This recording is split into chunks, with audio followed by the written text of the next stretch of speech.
Yeah, let me try this then.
Howdy, and good evening, everybody.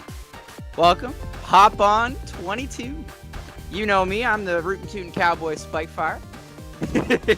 And I've got my co-commentator here with me as well, Duo Sight, the one and only, the mastermind. How are you? Jesus Christ, Spike, you spend 3 weeks in England and you've already naturalized to there. Behave yourself. Oh yeah, I've been looking for a perfect excuse to wear this, so I'm glad. And I got this leather jacket from there too, from my uncle. So pretty awesome. Anyways, welcome everyone to Hop On Rivals. We're back again with another weekly of Rivals 2 sets. We've got an interesting week, and so far we've broken the 30 player count yet again. 30 players playing tonight. And a pretty big pot so far, $25, possibly about to be larger here for our players. It's going to be an interesting night. Yep. And hey, you know, you can always chip in on your own too as well. You know what it is. This is the 22nd time we've done this. We got the Match Arena links down in chat. And we've also got some fantastic players who will have starting us up here. Who we got? Zaber and Zena, I believe? Yep. Zena is a routine welcome on the Hop On stream here. Zaber is as well here. Zena going with their traditional fleet. Zaber going with their Forest Burn here. Fleet Force. That's always been a solid matchup, I think. I think this is also the second last Hop On before Absa is released, if I'm not mistaken, or are they out next week? Second to last. Yeah, exciting stuff. Yeah, it's first Tuesday of July, and we got... Or no. You're right, it is next week. Crap. Oh, it is? I have to go to Toronto. So, I wonder if we'll have another Hop On before Absa's out, or... Yeah, Hop On 30. It's right before Absa, and then, Okay. Gommel is that weekend. Okay, looks like we're jumping into it here, but we're having some issues on our end. I can't see anything. Yippers here. We're just having some streaming difficulties, folks, and we'll get back to you soon. In the meantime, though, huh? Oh, no worries.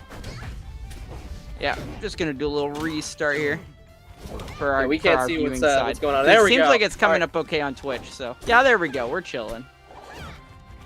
Starting off the match here, who picked this stage? Who picked this stage?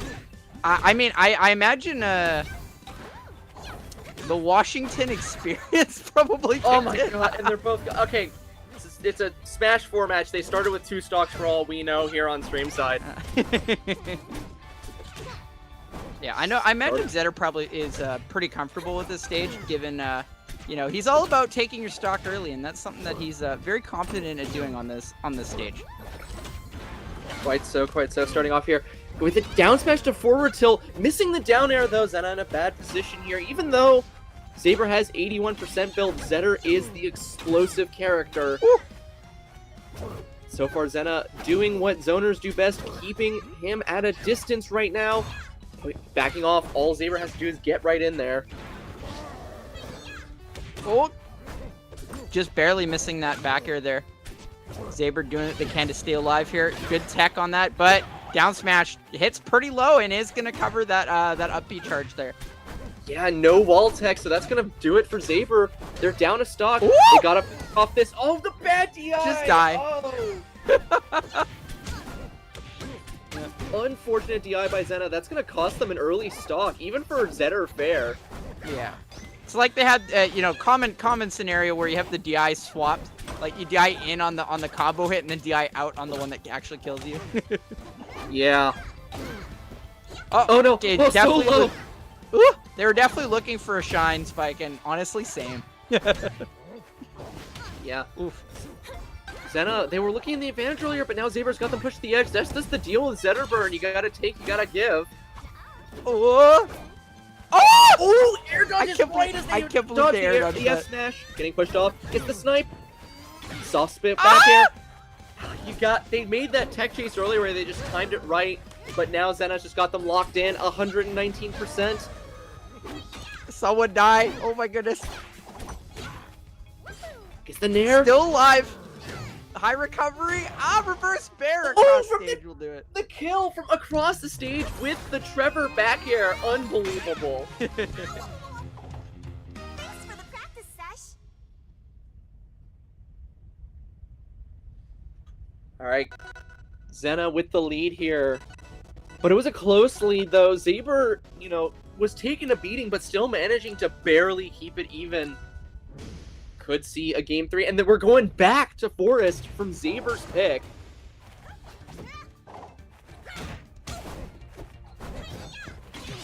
And starting off with some footsies here.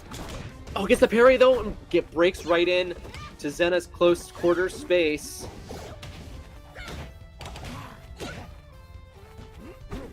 Nice little float Really combo good with there. these little float cancel aerials close to the ground here. Being able to push out Zaber, and he's so close to the floor. Gets back.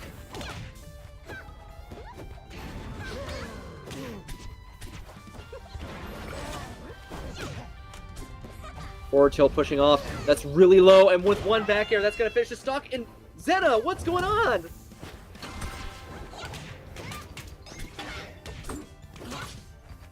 It's the back throw. Down air. Nair. Grab, miss the grab. Shine. Alright. Zaber is trying to push in, but Xena is just clipping right through them, just resetting neutral with every advancement.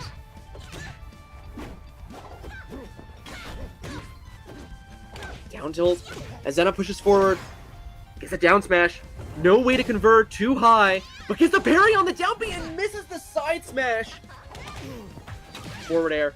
Lines up the F smash. No, he could have teched in. They could have survived. Missed the up smash though. Xena is just flubbing their confirms off of their strong attacks. Gets the nair. Pushes out. Misses the back air. Alright, Zaber got one chance to get 140. He gets the kill? Where did that come from? Down air, up air, sweet spot. That's gonna do it for that stock. It's the fair. Dead even right now, but Zaber has been losing neutral a lot of the times or just been knocked out of the combo. Dash attack. Misses the grab though. These two are just scrapping each other real hard. Back and forth with the back throw. Reads the roll, gets the grab. No combo coming out of it. These two are panicking and missing the BNBs, but Xena pushes out with an F smash to back air, and that's gonna do it. Zaber is out. Xena taking it 2-0 over Zaber, knocking them into losers as Xena moves on to winners round 2. It's a good...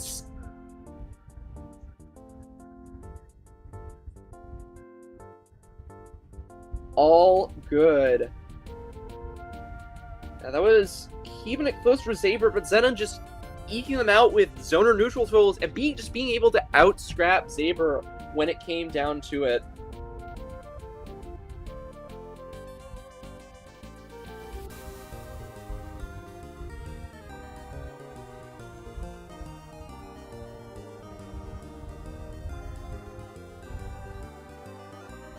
Xena.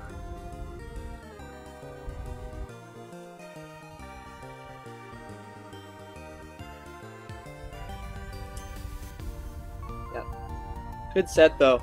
We're gonna wait a minute. We're having some tech issues, so we're just gonna vamp until so we can get your next set up.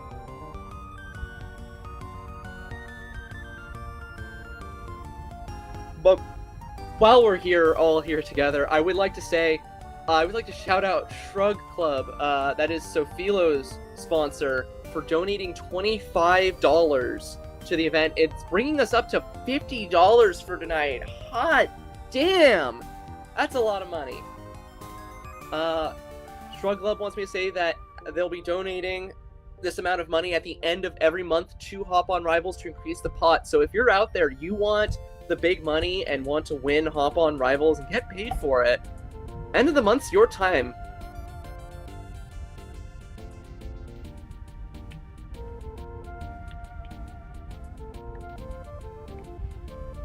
All right, next up, I do believe we have Evil Nardawar versus KOKG coming up. Evil Nardawar, one of the best Loxes in the world right now.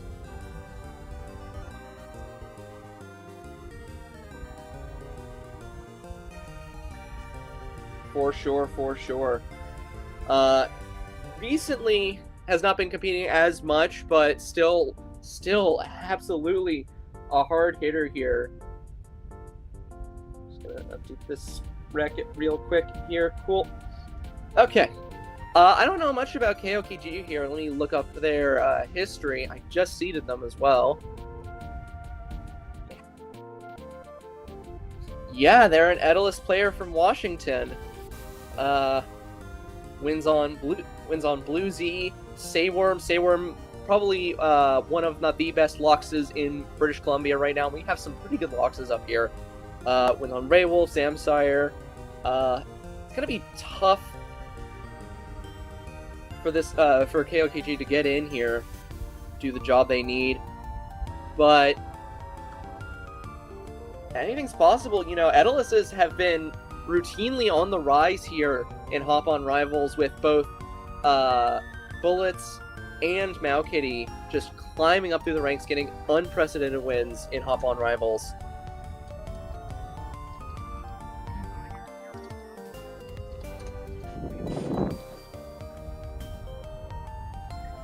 Oh, the hidden cowboy is no more. I am back. Fantastic. Ivy Clora, how has floor hug change affected the game? Más o menos. Some things are harder, some things are easier. It's much easier to floor hug characters like Olympia and Forest Burn. Yeah. But also, the increased percent makes multi-hits like Clarin Nair or Fleet Aerials in general, or just Fleet Forward Air, just hit that much harder. Because it's 2% every single hit you CC it. Ooh. So who we got queued up next? Oh, right, no, we were just talking about that. Evil Nardawar versus Funk Nasty J. That's a good tag. I like it. Oh no, that's Cow KG. That was their other opponent. I'm just Cow joking, KG. bracket. Don't mind me. Yeah, worst come to worst, I can swap the data on my phone. So, you know, we got backups. Also, Spike, you shaved. What happened? What is it with everyone? Yeah, I got a British haircut. Like they got me. Oh, okay, the cowboy hair is not doing that, but you can see it's cut along the side here. So, yeah, I was like, hey, you know, about time, you know, get the mop head out of the way. But yeah, thank you. I appreciate you for noticing.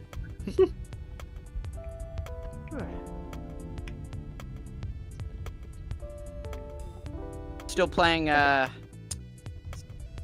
Clarin, I take it. Me? Yeah. Yes. Awesome. All right, here we go. We got some of the players in the room here. Sorry for the delay, folks. It's been a slow day in the PNW, I swear. The heat is getting to us. Slowing the internet servers. Not even that hot here in Vancouver. You have no right. It was 20 degrees yesterday. It's hitting what, like 22 right now? Something 20? like that. Yeah. Pretty All decent. Right. It was yeah, it was definitely a high at 22 today. Supposed to get to 24 on Tuesday.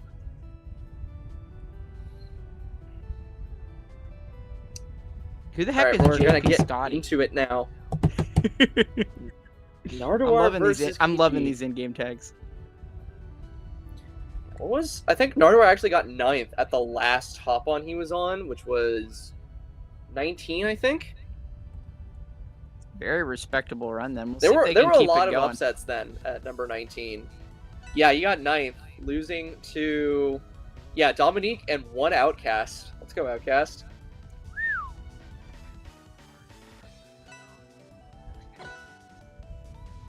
All right. Who wins the RPS? Oh, we got a big heavy battle too. You can't go wrong with Edalus that. versus Loxodon here. Nardwar getting the first pick here. We beast wrangling. Start the rodeo.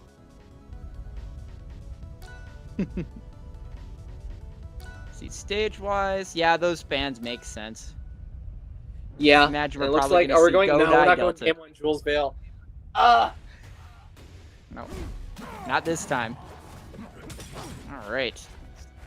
Ice versus Molten Rock. Let's get it. Starting off immediately with the grab out of dash attack from the CC here. KOKG being really aggressive right now. Nardwar not really having an answer to deal with this aggression, building up 81, 87%. Oh my goodness. Oh my Wow. god! There goes the stock. Yo, this bear got hands. The bear got claws. Alright, now it's time for Nardwar to answer here. Trying to build a bit of his own percent. 55 so far. There we go, intercepting with the jab attack, but didn't have any other options beyond that and got down tilted, breaking the neutral and building up some percent here. Oh, just barely missing that. Yeah, I like how KG's been using Edalus's mobility to kind of approach in there, and now you can see that Nardwar has actually been giving them a lot more room, assuming that Ice has been down due to that, because he has been getting called out for that pretty hard. Oh no! Oh no! Tried to go for the aggressive down air, but ran right into it. Unfortunate. It's all good. They don't need it. Dash attack gets the fair. Not gonna kill. This time Nardwar DI's out correctly. Misses the up air. Oh, that's a really bad position right now. Gets hit with the tusks. Forward air. Yeah, wasn't able to armor through there, letting the forward air a little bit early there, getting hit back off, but they're managing to stay alive. Oh my god. No! Oh, what is happening? KOKG gets back. Gets This the down matchup's tilt. awesome. Oh, he fell out! No, dude! Where did it all go wrong? Oh, It man. went wrong. That's 2 times where KOKG goes for the dare and it costs them their stock. Not like this. Like, they were cooking, and then all of a sudden, you know, you put ice cubes in the deep fryer, and you just like, what are you doing? What are you doing indeed? That's gotta hurt. Starting off so strong against Nardwar and then ending so badly. All right. Honestly, you know, the only stock that matters is the last. So even if another SD happens, knock on wood, you know, as long as they can keep themselves composed, like, I can absolutely see a game 3 happening here.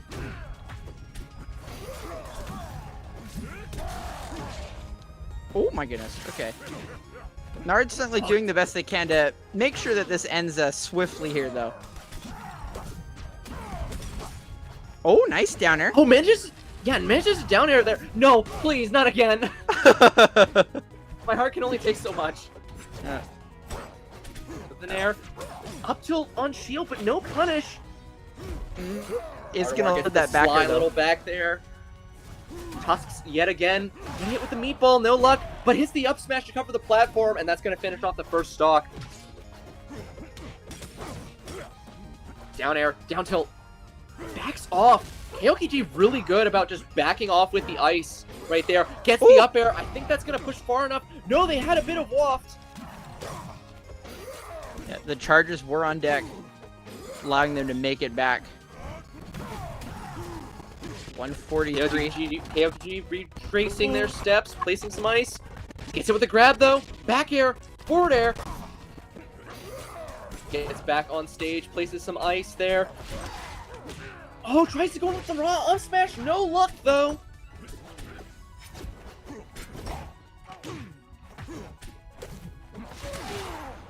There we There go. we go. Second time's the charm. How did that grab reach so far? Gets hit with the back air from the up throw. Now KOKG's on the defensive, and Nardwar with the perfect jump to back air punishes that Bowser bomb. KOKG on their last stock now. But no major offstage fumbles. unfortunately. Oh, the sneaky one. Are they Oh, gonna get the get down anything air, off but of they it? Not tech it. quite. Oh my god. I think that's it. No, they get back. It's gonna be a reversal Jeez. with the get up attack. There, up air. Ah! They're lost, but they're really low and they get hit with Dog! the side beam. Oh my god. Brutal. Very valiant That's it. fight regardless. That's all she wrote for KOKG. Started off really strong in the beginning, but just couldn't keep it up.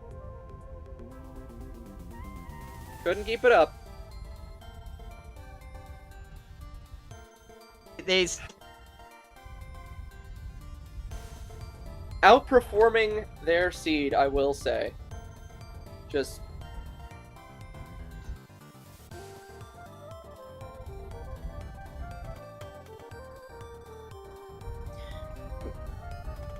Alright, next up, folks, we have Sofilo versus Potato. Sofilo, your number 1 seed and recent winner of CEO, taking out Marlin and Cake Assault. They're up against Potatoes, who has some victories on Sofilo, so this isn't a shoe-in for Sofilo. It's going to be a close one, or it's going to be an absolute destruction.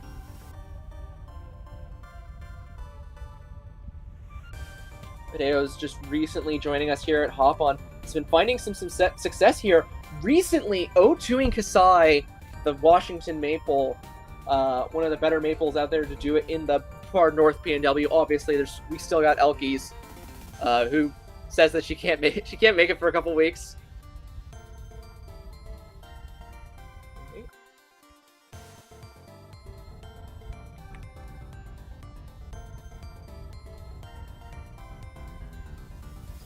Alright. Send it in the room here, and we're gonna get this match underway. Spike, get off your phone. I can see you just playing mobile game. You playing Pocket God on there or something?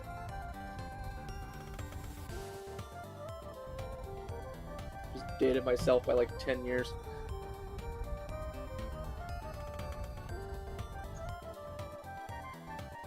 Oh.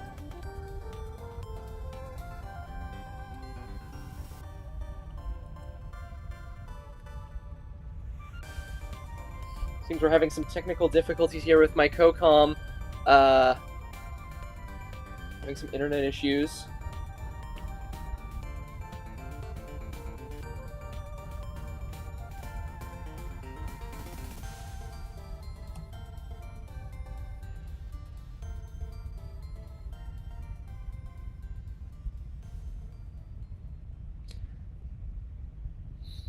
How's everyone in the chat doing tonight? It's been a rough night.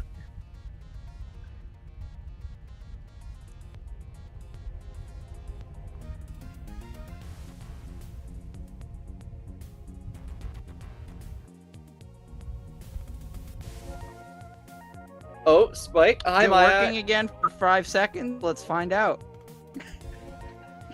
Spike. Low welcome key. back.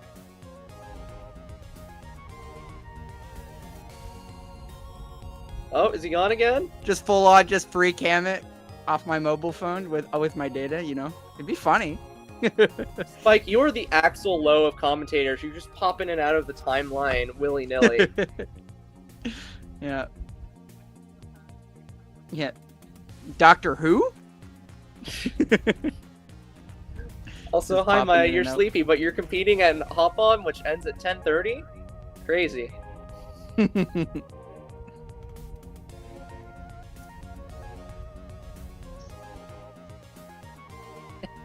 Sophilo, if you're in the chat, join the room. We've been waiting for you. Please. Please. I need to see the Zetterburn. No bias, no bias. Oh.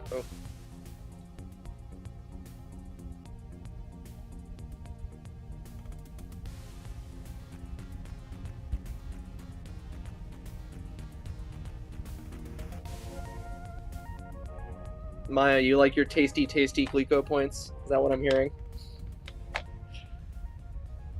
Speaking of, folks, again, if you recall, it's the Hop-On ranking season from June till August. We're ranking all of the players who enter Hop-On to find the 10 best to come to the Invitational in the late fall. So right now, the current top 10 are Mystery in order. Mystery Soul, Sophilo, Gengar, Corn Cycle, coming up from, he jumped 13 places from his last placing after last week's performance. Then we got Dominique, Maya, Bullets, Maukitty, Elkies, and Durai. Glico is very generous. It's not based on repeated performance. It's based on most recent performance. So if you outperform yourselves, you know, the week right before rankings close, you might just make top 10. Don't count yourself out. It's never over till it's over. Till the bell rings.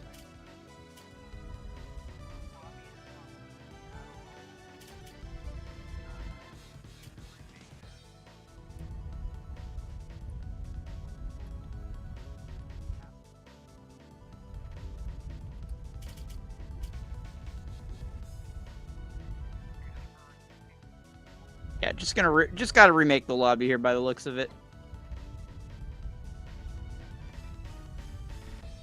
Yeah, both players have Gentleman to Fremont, so they're just we're just getting that set up basically. The ruling is that because of recent server issues in connection to Seattle, a lot of California players have just had not great connections, so you can counterpick to just Fremont if both players agree to it for connection reasons.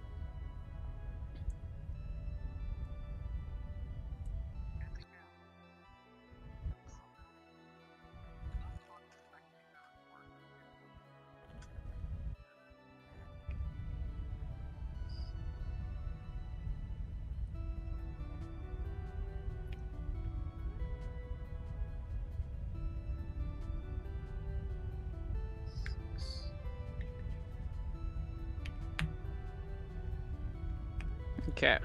Okay, it's just been a technical night and slow night, folks. I'm so sorry. Yeah, that's how it be. Sealder, what's this about the server override feature currently being broken?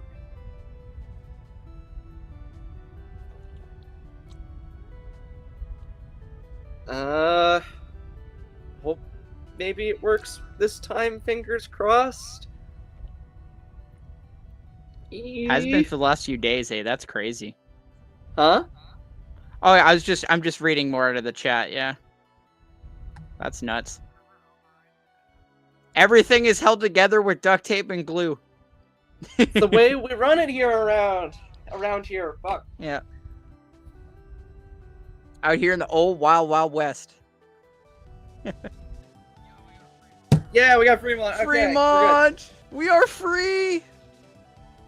Thank goodness. All right, we got the lock-in for Fremont. We got Potatoes and Sophilo here together tonight. Let's go. The old Zetter Lux matchup. Zetter runs over Lux if they get in. Now it's just a matter if Potatoes is going to be able to wall out Sophilo well enough.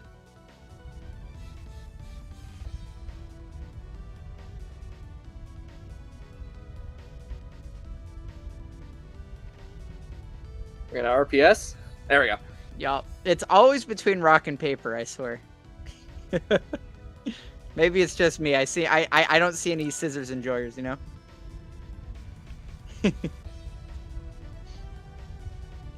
Alright. Yeah, first stage ban makes sense.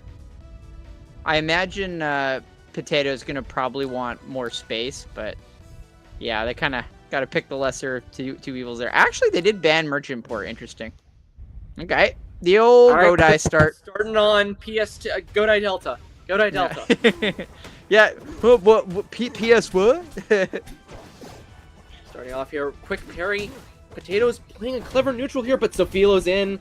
The grind has begun. She's really good with those retreating fireballs just to build on that percent there. Oh no, misses the forward tilt, and now he's gonna eat it. 49% gets hit with the up air to fair. Breaks out, but gets caught with the F tilt. Sophilo loves going for F tilt at ledge.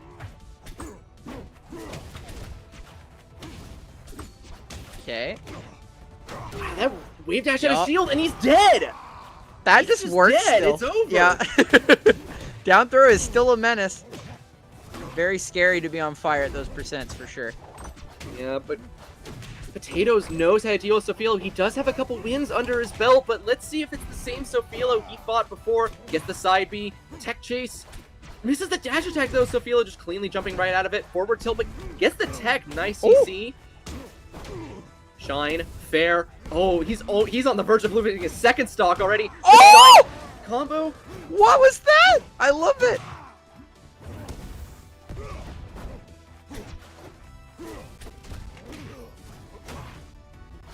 No, he gets hit with she gets hit with the back air. Gets knocked off stage. Gets clipped with the up B. Sofilo still living though, 127%. Not a lot of kill confirms that can easily work here with Loxodon. Guys go for the raw up throw to back air though. Sofilo not being able to DI out of it.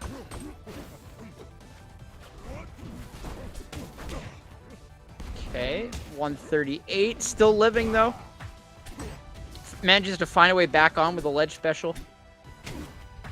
Oh, my the empty goodness. hop shine? Oh! The mix-ups. Yep. With the fair, it's 153%. Anything, yeah, a forward tilt will do Yep. the job just fine. Yeah. Nice safe kill option. Can't go wrong. Alright. There we go. Yeah. With an air.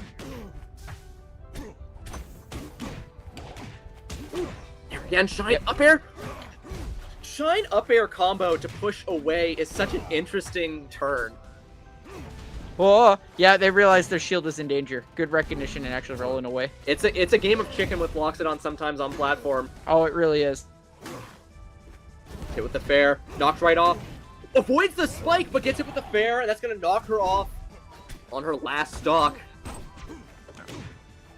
Potatoes hanging in.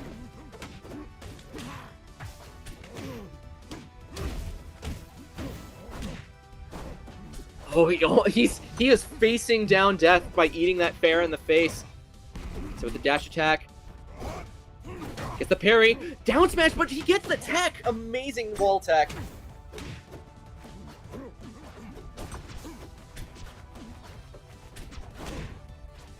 Sofilo playing it careful, and just the raw read with the up smash.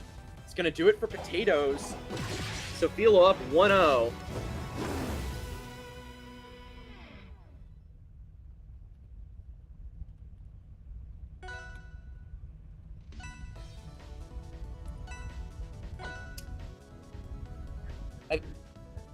Spike, you coming out of the void again?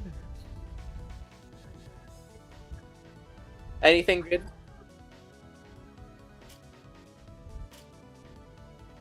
It's so bizarre. Well, there's your problem. Your ISP is punishing you. What are you doing playing Rivals for 6 hours? Yeah, 6 hours in an entire, month because I've been gone. Ugh. It's like they're mad at me. They're like, oh, he hasn't been playing his game. How dare he? Alright, what? So he's gonna come back, and then I'm gonna just cut it out. Yeah, what is the adaptation from Potatoes? Again, he knows Sofilo. He has a couple W's under his belt.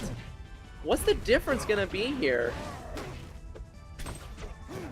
Starting off, a couple of F-tilt combos, gets the jab reset, back throw, back air again.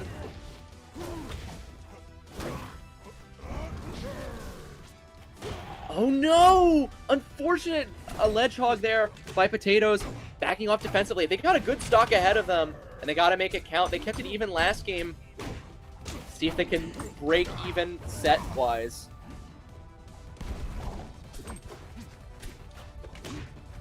Down throw, fair, shine, gets the second fair, and that's gonna do it for his stock. Sofilo, not even a scratch on her with her second stock. Potatoes just wasn't able to get a touch on her.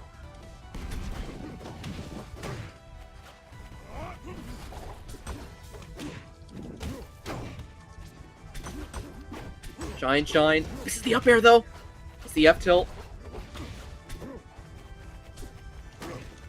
Sophilo is playing, normally she's just really aggressive, just whatever hit she can get in, but she's playing really patient when Potatoes goes defensive here, just sticking with the defensive here, but with the side B down air, Potatoes get the momentum back that he's so desperately needed. Now it's I'm so glad my internet was working to see that. Oh my goodness. Yeah, it seems like things are starting to really come together here on this game here for Potatoes. Oh my god, what a parry though. Holy crap.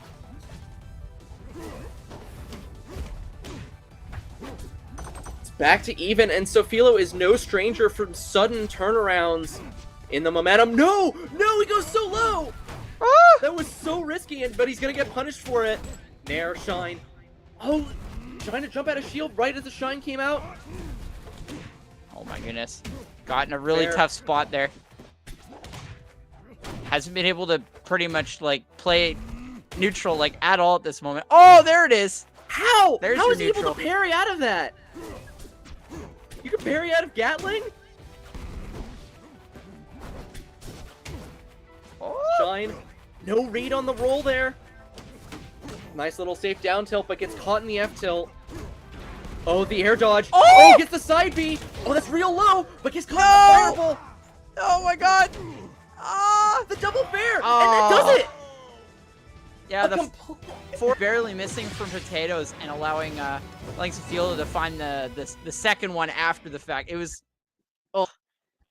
very much like just barely missing on both on the initial, but you know, they were Sophilo had enough space to go for a second one, so is what it is.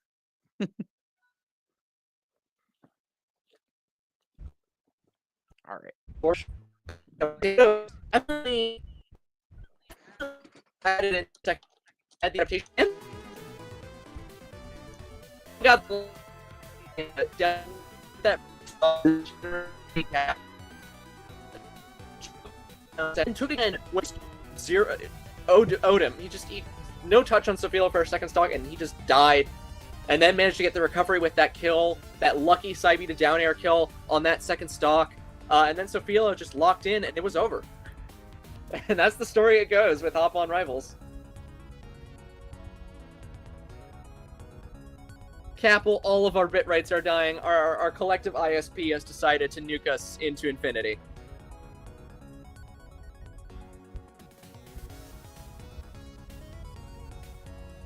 Alright, next up here we have Corn Cycle versus Evil Nardoir. Nardoir we just saw here. Corn Cycle.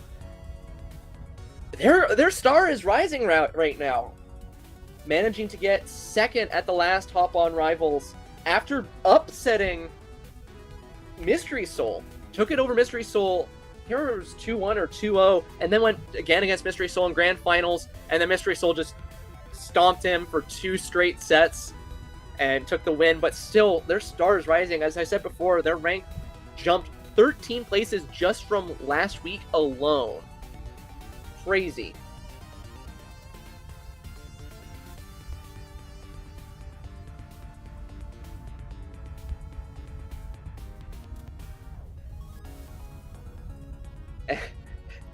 Spike it off your phone. It's work hours. Up, and there he goes. He'll be back soon. Don't worry.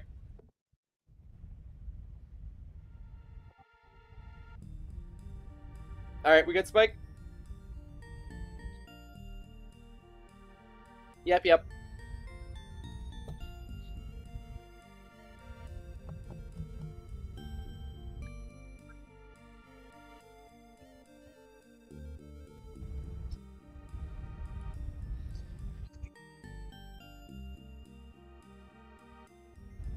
I hear you. Alright. Corn Cycle sticking with the Olympia. They were formerly Loxodon, if I remember correctly. Now it's turning this Loxodon into a matchup Loxodon doesn't like to see. The Rat loves getting in close quarters with the Elephant here.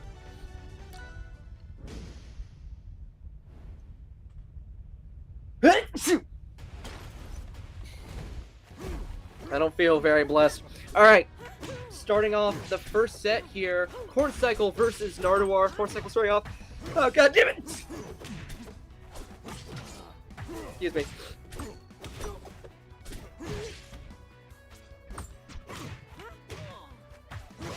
I hate summer.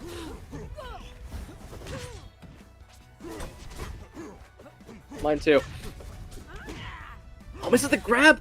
They're gonna get hit with the raw up smash at 104%. It's gonna do a lot here. Olympia really light despite how fast she falls here. One of her great weaknesses. Nardewar knows the score here. He's got to finish off Olympia now. And he gets the backer and it kills off the top. What? How did that not purple?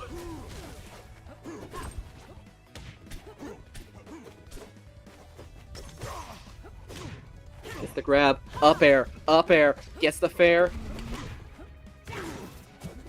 Oh, nice nair. Fair, but not going to kill.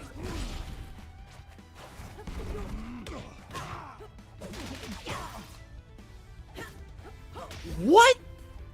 What? What lowered ceiling? I recall that ceiling being lowered. What? What patch are we playing on? The up throw, back air. Nardewar living to absurd percents, 144 from Olympia, whose job is to kill, kill, kill. And Corncycle just can't find the kill. Oh, there we go.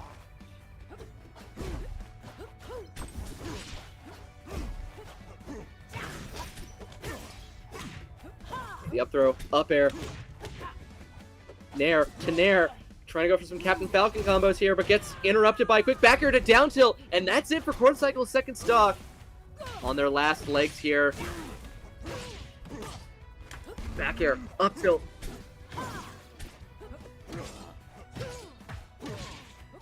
For sure. Nardewar not having any trouble here. They're having less trouble than they were with KOKG.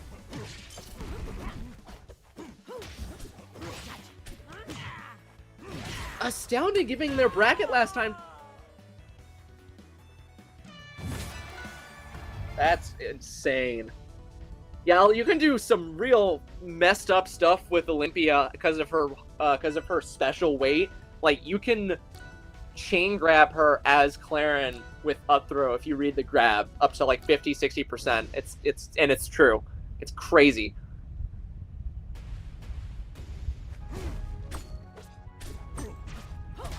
Yeah, Kib, we know. We're having trouble hearing him too. We miss him. Alright, starting off the second set, going straight to Godai, or not Godai, Spike, help me here. Oh no, he's gone. Yeah, Dojo. Oh, Dojo, we're at Dojo. The score being 1-0 in Nardewar's favor here. Oh, that's something I've not seen from a lot of R2 Olympias, is getting that gem combo extension, throwing the gem mid combo, getting the hit stun to extend the combo. It's something a lot of Rivals 1 Olympias would do. With no such luck here. Starting off here with Nardewar taking, or sorry, not Nardewar, Corncycle taking the lead, finally finding it, but getting knocked so far. Yeah, no way they're gonna survive.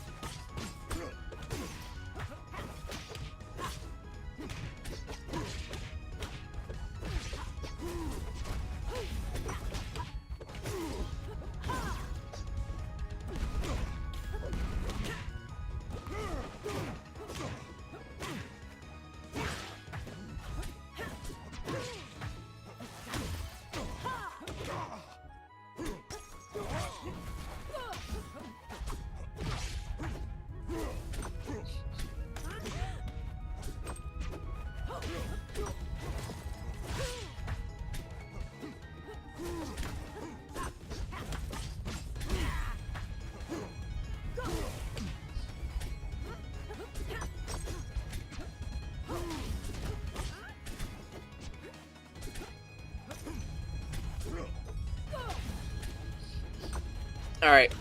Sorry about that. Oh, gets the up B kill? Yeah, that's gonna kill. Corncycle coming back with a bit of an adaptation here, and the stage working to their advantage here. Those very short and height platforms. Managing to trap Nardewar. Oh, gets caught off stage. Corncycle getting back. Up air to back air. And just enough time to convert that.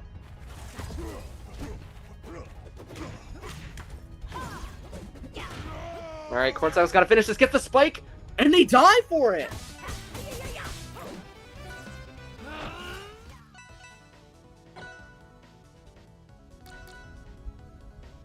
No, absolutely not. Now Corncycle is keeping it even right now, still in the running.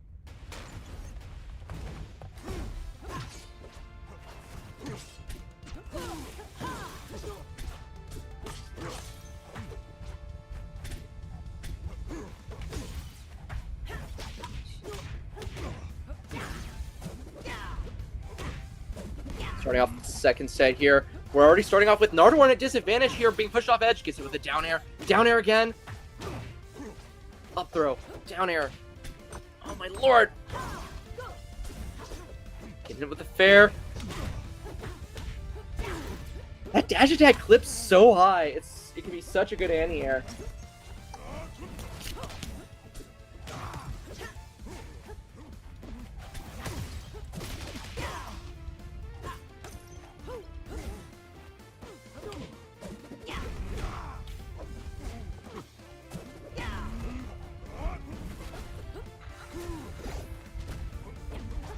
Oh, stream is lagging out for me, trying to keep up.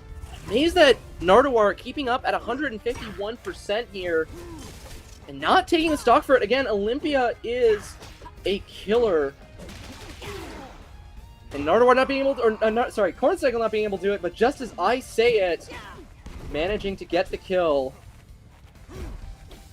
Corncycle with a bit of a lead here. Nardwar being pushed back, even though this stage is nominally locks it on. Nardwar or Corncycle being able to find a lot of success on here so far. Yeah, they made some great adjustments after game one, which you definitely can see are come to fruition because they've kind of hung back a little bit. And, oh my goodness!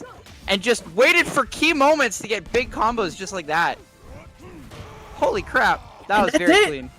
Nardwar one stock away from being knocked into losers. That's crazy.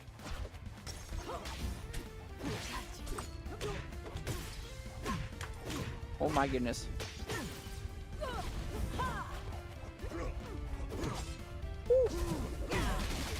Oh, what a down but gets it in uppies? Such perfect execution right there. But gets it with the up smash, and now Corncycle's down in stock finally. Yeah. I like the hacks dashing with the Molten at the ledge there. That was pretty sweet. I like that tech. Oh my god. Oh my and that's god. It. And one fair does the job. That's it for Nardwar. Wow. Yeah, Corncycle got hands. Indeed.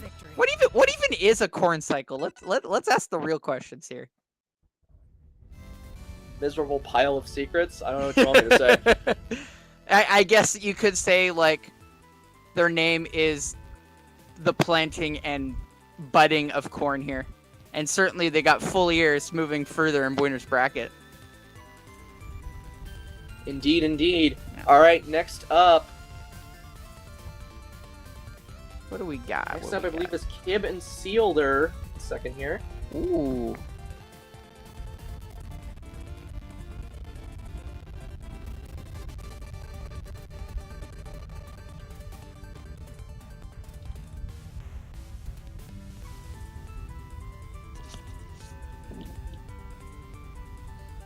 Okay. Might as well take a peek, see how the whole bracket's shaping up. Was that for winter semis, the Nard Corncycle game, or no? No, that's top 8 quals. Oh, so Corncycle's in winter semis now, is what you're saying? Yep. Okay, sweet. So that's exactly what I thought it was. Fantastic. Still managing to keep up, even though my phone says otherwise. Or, I mean, my PC says otherwise. Yeah. See, we got Kib and Sealder and Maya and Capel for winners qualifiers. Top 8 at the moment. So far, bracket going pretty on schedule right now. No major upsets so far, save for Potatoes versus Kasai.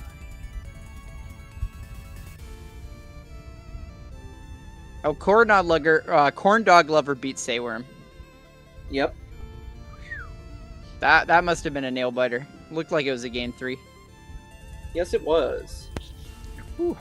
Awesome, awesome. All right, we got our 2 players loaded up here. It's gonna be Kib versus Sealder. Oh, this will be a good one. I believe this is a Fleet Ditto, is it not? Yes. They are conspiring against me to make Fleet Dittos in the chat, and I'm calling them out for it. Yeah, I see you two. You can hide, but you can't run from it. The fleet will find your bracket. We are the PNW. There's foxes everywhere. And then all the crags living in the mountains here in BC. With Zetabrins just kind of sprinkled everywhere. Look, if Mystery Soul was here, we'd have a real clown circus on our hands, alright? That man loves to mess around before top 8. Well, let's see who's the ringleader of this circus then, shall we? Who's running the show? I wonder what the odds are. I am. Alright. Yeah, I can't remember what the... One. Yeah, I can't remember what Kib and Sealder's head-to-head is, but I imagine it's pretty close. Oh my god, that was a spicy combo. Oh, what was that contraption? Kib is already knocking Sealder around like it's like he's a pinata. Gets hit with the back air again, and that's it. Man, no pulling out more stock. tricks out of a hat than a magician. Quite so. No third stock for Sealder to speak of. They started this set with 2 stocks.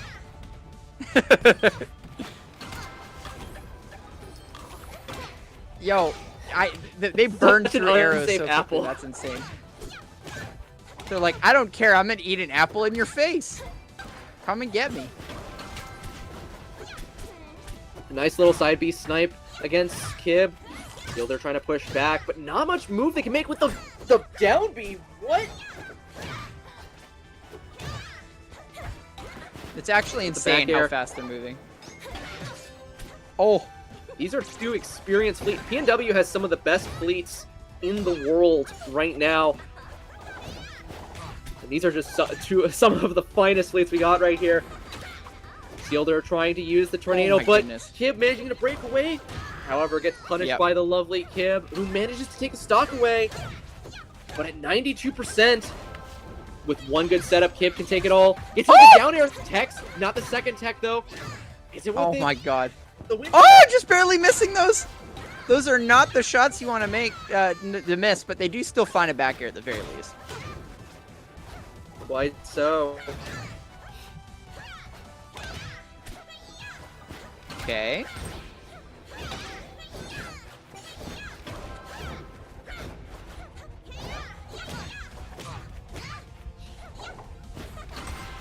Nair to Nair to Nair. Can I get a float nair and a float nair and a float nair? It's so good. Float anything. How daring of you. Yeah. Ha ha ha ha ha. This is the down air, but clips with the up tilted lead right into a Trevor back air. Not going to kill. Going for the B reverse nair? Is that what I saw? Yeah, I think so. It kind of looked like it, didn't it? Bounce? Capel on... Or Kib on their last stock here. Or Kib. Losing track of all the fleets. Sealder on their last stock here. Kib at 135. One up air will do the job with the DI mix-up, but no need. I'll kill just fine. Alright. Alright, Sealder still working from that deficit at the start of the game here. 101%. Ooh. Oh my goodness, the head time to float there. Didn't need to tech. That's crazy. Oh, they're out of resources. Oh, the down B avoidance! What? Oh, okay. No, and the back air snipe! Yup. Alright. So, assuming they stay the same skins, we should be able to figure out which is which. Yes, they do. Okay. Yeah. Okay. Kib's been rocking the beach. And Sealder's from the future. There you go. Starting off game 2, we're going to Forest here. Yeah, certainly seeing a lot of Forest tonight, that's for sure. Oh yes, especially if these two both make it to top 8. Ayo. The up air. No way that worked. No, No nah. way! The side smash Nah. anti-air? Kib, are you gonna let that stand? No, they will not. Nope, they're still good. Oh! Oh, he doesn't punish. He doesn't have to though. He just went for the slide maneuver. I'm not gonna punish you. I'm just gonna grab ledge, and it's over for you. Yeah. The recognition from that high up to realize, oh hey, they're missing ledge here. They're just grabbing it. Really smart.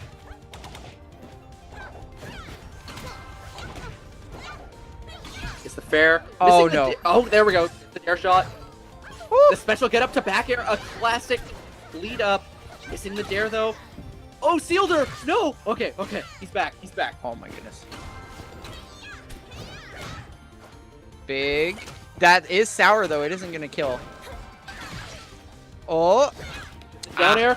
No lead up to the up air. Sealder still not able to finish his food right now. It gets it with the side smash as a punish to the side B.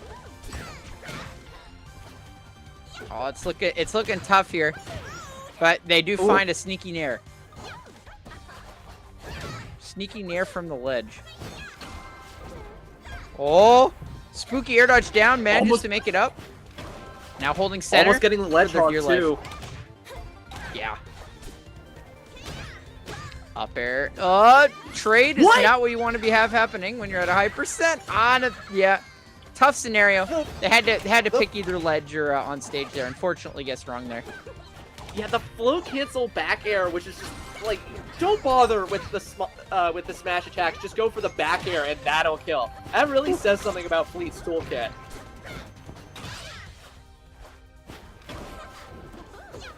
Oh no! Yeah. So with the up B. Yeah, ledge get up is such a ledge special is such a good option when you're hogging on ledge. It's crazy. Does Hilder's everything. just fighting for his life here. Gets the back air, but not gonna kill from across stage. Oh my goodness! Oh, the sneaky snipe. Kib, excellent. He's just using that down B as just like a DP. It's an it has invincible startup, and it's just been sniping Sealder out of the air here, using it as recovery tool. Gets it with an air, doesn't kill at 120%. I guess it with one back air. Kib is dead. Yeah. Sealder is dead. Yeah. Whew. Yeah, just a little bit more polish in the mirror. And that's usually all it takes. So, yeah, we'll definitely be seeing Kib later in winners, but I wouldn't count Sealder out either. Good chance we'll see them later as well. 100%, 100%. All right. We're moving on. We have one last set before we end the pools here. We got Maya versus Capel. Ayo. Maya, her star has been rising as well. She's been so close to winning a Hop on Rivals so many times. It's Capel actually getting tragic. A huge upset over. Yeah, so getting Capel, Clarion player whose star has also been rising. Little inconsistent about getting top 8 or not, but still an excellent Clarion player. I guess we'll see which stun is shining brighter here for them. Who's got the better constellation?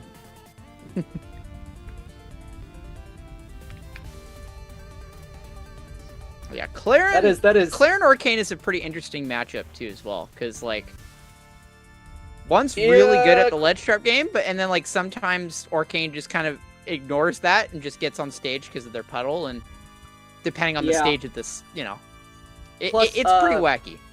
Plus the disjointed hitboxes, or the hitboxes will defeat a lot of Arcane bubbles, so it doesn't entirely work as an anti-air. Yeah. Plus, there's always the no fun zone. It doesn't come up often, but it does. Does every once in a while.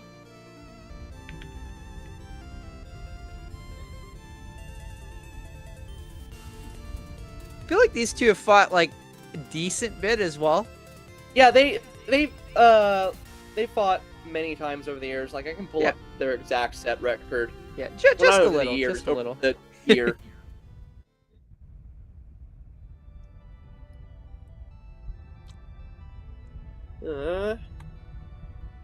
Yeah, Capel has fought Maya 6 times, and Maya has won 5 of those. Ugh. 1 in 6 chance. Hey, never say die. And we could certainly see the flip, but I know Maya's been fiending for that hop-on win, so we'll see. Oh my god, they need to fix that arcane icon. It's still broken. What? I didn't notice it until you pointed it out. What is that? That's awesome. That's so funny. I love graphic jank. Chat, if you ever watch a rock paper scissors match between an Orcane and whatever, you'll notice Orcane is stretched vertically, like to a significant amount, and I don't know why this hasn't been fixed. It's been 3 patches now. The people want the funny whale to be funny. Oh, interesting. Using the baby dash to adjust for the DI for that up tilt there, and Capel already has 69%. Normally a sign of luck here, but in this case, considering how hard Maya's starting to hit, it might be over already. My goodness. Oh, big up tilt. There we go, starting to kind of get a bit of stuff here going though. There's that ledge trapping I was talking about. Nice nair with nair against the side B. Normally that doesn't hit, but Capel managing to hit it so far. Also, what the heck? Why can Claire reverse up tilt hit at ledge? Excuse me? That's one she needs it, I guess. That's one dead cat, though. Unfortunate. Yeah.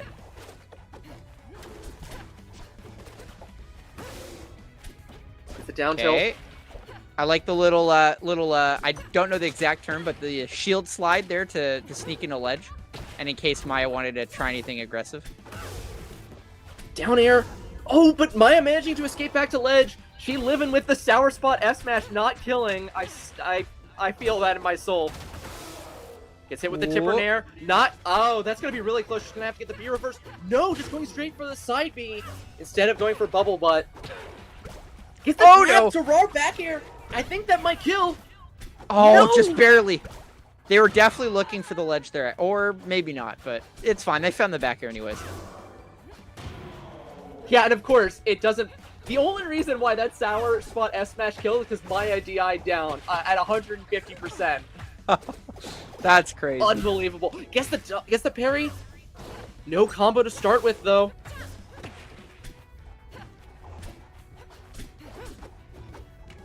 Oh, rare misses there, but Capel will certainly take advantage of it.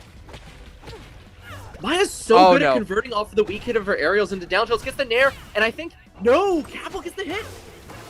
Big hitbox moment. Oh! Very clean edge guards. Down air. Gets the grab, back throw, but Maya DI's out. Gets the tech. Oh, nice man. Spot nair to F smash. Good. It's a very good kill confirmed. Yeah, very clean execution here from Capel as well, but he's one good combo string away here from dying, so they still got to be playing super good. Easier said than done. Maya playing really risky off ledge though against Capel, who seems to just know the option here. Gets the parry, but misses the tipper. Side B from the punish. Oh, this is really bad. Dude! Oh my god! I just realized too when they got him off right in that spot that they didn't have a puddle set up. Oh my god, Capel! Get in my way. The Capel clutch! Victory from the jaws of defeat! Wow.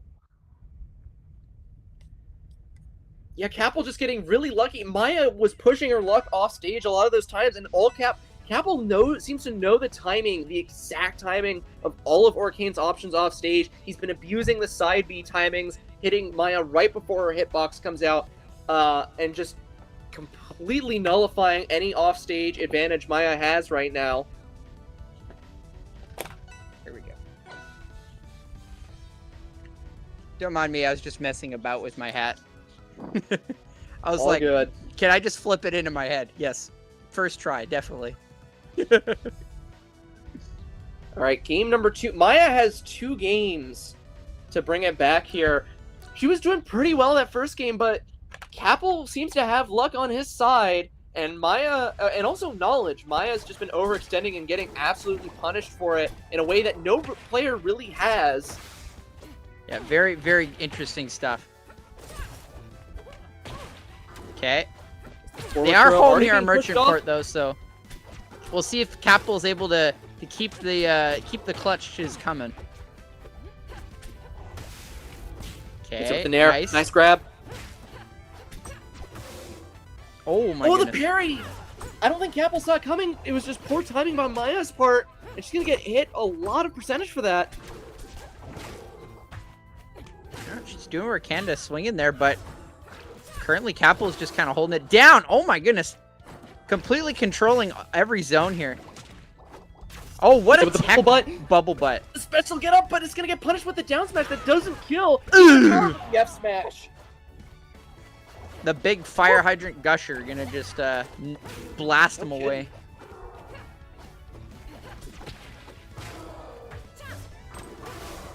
Oh my god, that tempered? I think that up smash was supposed to be a short up air, and I know that because it's 3 frames to be a JC up smash and 4 frames, or if you hit the jump and the up smash within 3 frames, it's a JC. If you hit it within 4 frames, it's a short hop, and I think he was trying to go for a short hop up air, and he messed it up. I feel that. Yeah, I feel that as well. I totally get you.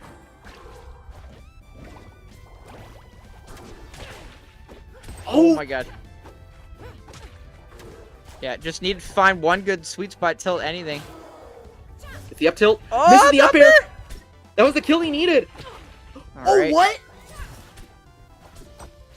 Yeah, Maya smart, just backing off, did not want to risk it. Baits the parry. Gets it with the bubble butt. That's really far out. Oh, what? What in the... Yeah, she has to up B. She had no other choice. Nice down smash, but she's gonna get the tech, and it's gonna be right back to where we started. Oh, no. Okay, Okay. found it. It's fine. Back here. Yeah, trying to up smash right there is really weird. Gets the up tilt. Oh! Up tilt, up air spike. Oh man, the recognition to wait and just line that up properly, magnificent. The luck of the tides might appear to have swapped here in Maya's favor, but we'll see if Capel's able to put some wins back in their sails here. Okay, playing it safe Such as a good can, cross up. Yeah, big cross up, big shield mix-ups here that Maya's certainly prepared to do. And there, down tilt. Oh! Wow! The Man. reads! Fantastic call-outs there for Maya in that second game here. Capitals definitely gonna need to find something, and hey, winning game 1 does give them the stage counter pick, so they're gonna make an upset. Now's the time to do it. Quite so, quite so. What's Capel gonna go with here? There's so many, like, the traditional, like, chaos pick off-stage stuff works so well for Arcane, but they're just gonna stick with the Clarin B&Bs and going to Tempest here. Good old Tempest peak. This is I don't know about you, but anytime there's a game 3 or game 5 here, I get so hyped. I don't know why. It's like specifically this stage for like a game 5, it's a banger every time. So you're gonna see what these two are gonna serve up here for us. I'm amazed that down air didn't hit, and the up air is just gonna anti-air, or the up tilt's gonna anti-air, excuse me. Oh, misses the grab, and he gets punished with an air. The droplet to down tilt is true. That's nuts. Oh! Gets the side smash. Holy That's really far out. Get the tech. Teching that Mine is backer so even good too with as those well. wall techs. Not a single missed wall tech in sight tonight, save for that weird one with the up B. Okay, first stock going to Capel. Gets the down smash. That's gonna kill from across the stage. Good option coverage there too from Maya. Anybody's game here. CC nerf, but still good in the right spot. Maya using it well.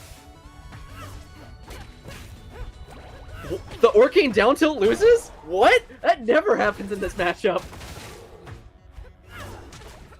Must be a timing specific thing. Gets caught in the bubbles here, but gets the side B. Up air, not gonna kill. Oh, nice down tilt, but still gonna get that tech. Maya's immaculate tech timing, just working out really well. Weak hit. Oh no, my god. The F smash. Oh. I'm Up about to tilt. have a heart attack! Oh my god! Capel! Alright, Maya's got 2 stocks to run to make that 1 Big stock. wheel. It's a dead even game, folks. Game 3, last stock. Here we go! Who wants it more? Currently looking good for Capel right now. 50%. Keeping it going. Misses the fair though, but does still follow up with an up B. Oh my god, he's getting such a good combo! Side B, down air! Oh my god. Can Maya bring this back? Oh my god! This No! Miss! Maya getting impatient using her empowered F smash. She has no bubble. Is that gonna be it? Oh! Special get up or normal get up? No! Gets a super back air. Oh, Maya doesn't see that correctly, and that's it. Oh wow! Well, look at that! 6-2. Don't waste my Capel takes another set here on Maya. The major Zooey mama. upset here. Capel managing to bring it back up. Really lucky on that first game there with Maya overextending, and he just took it to the bank. Oh yeah, showing that it wasn't all luck. Taking the third one very, very cleanly. Very Really just cleanly finding indeed. their stride, you know, or stride, not strive. Indeed. All right, that is it for pools. We got the winner side of top 8 decided here. Hopefully we'll see more of the losers here as well. Looks like so far we got Evil Nardawar progressing into losers. Potatoes progressing in the losers. Maya versus Maddo is going to go on, and then Sealder versus Kasai. But that's it for our pools block. We're going to move in to top 8 here at around 8:30 is when we'll come back. Yep. You got any shout-outs you want to do, Spike, before we go out? Well, you know, I've got my usual Twitter. I did actually recently get an Instagram with the same handle, so I do plan on posting my England-Scotland photos there on the weekend. So, you know, if you're interested in that, I'll pop that in there. I got some funny stuff in there. Not all just scenery, which there certainly is a lot of. But Yeah, yes, sure. thank you for having me, even though I had a lot of issues earlier on. Of course, now it's working perfectly fine, like nothing's gone wrong. But, you know, that's how it goes. Stay tuned, everybody. We got some more banger matches later. Yeah, and before I head out, just a reminder real quick, exclamation point Matcherino. Make sure to pick up contribution codes. The pool right now, thanks to Shrug Club, Sophilo's sponsor, is now at $61. We can go higher. We have the technology. There are 45 contribution codes left. All you have to do is go to the Matcherino, claim a code. It adds 25 cents free to the prize pool, and just get these players get some nice money for tonight for their hard work. And that's about all the shoutouts I have. I'm Duoscythe. Yeah, well, and I'm Spikefire. Thank you, everybody. We'll see you in top 8.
Hello, everybody. Welcome back to Hop On number 22. We are back here for top 8, and it is already a barn burner, folks. I'm Toddly Enough. We're going to be holding it down on top 8, and I'm joined by my friend, Furtree. Hello, Furtree.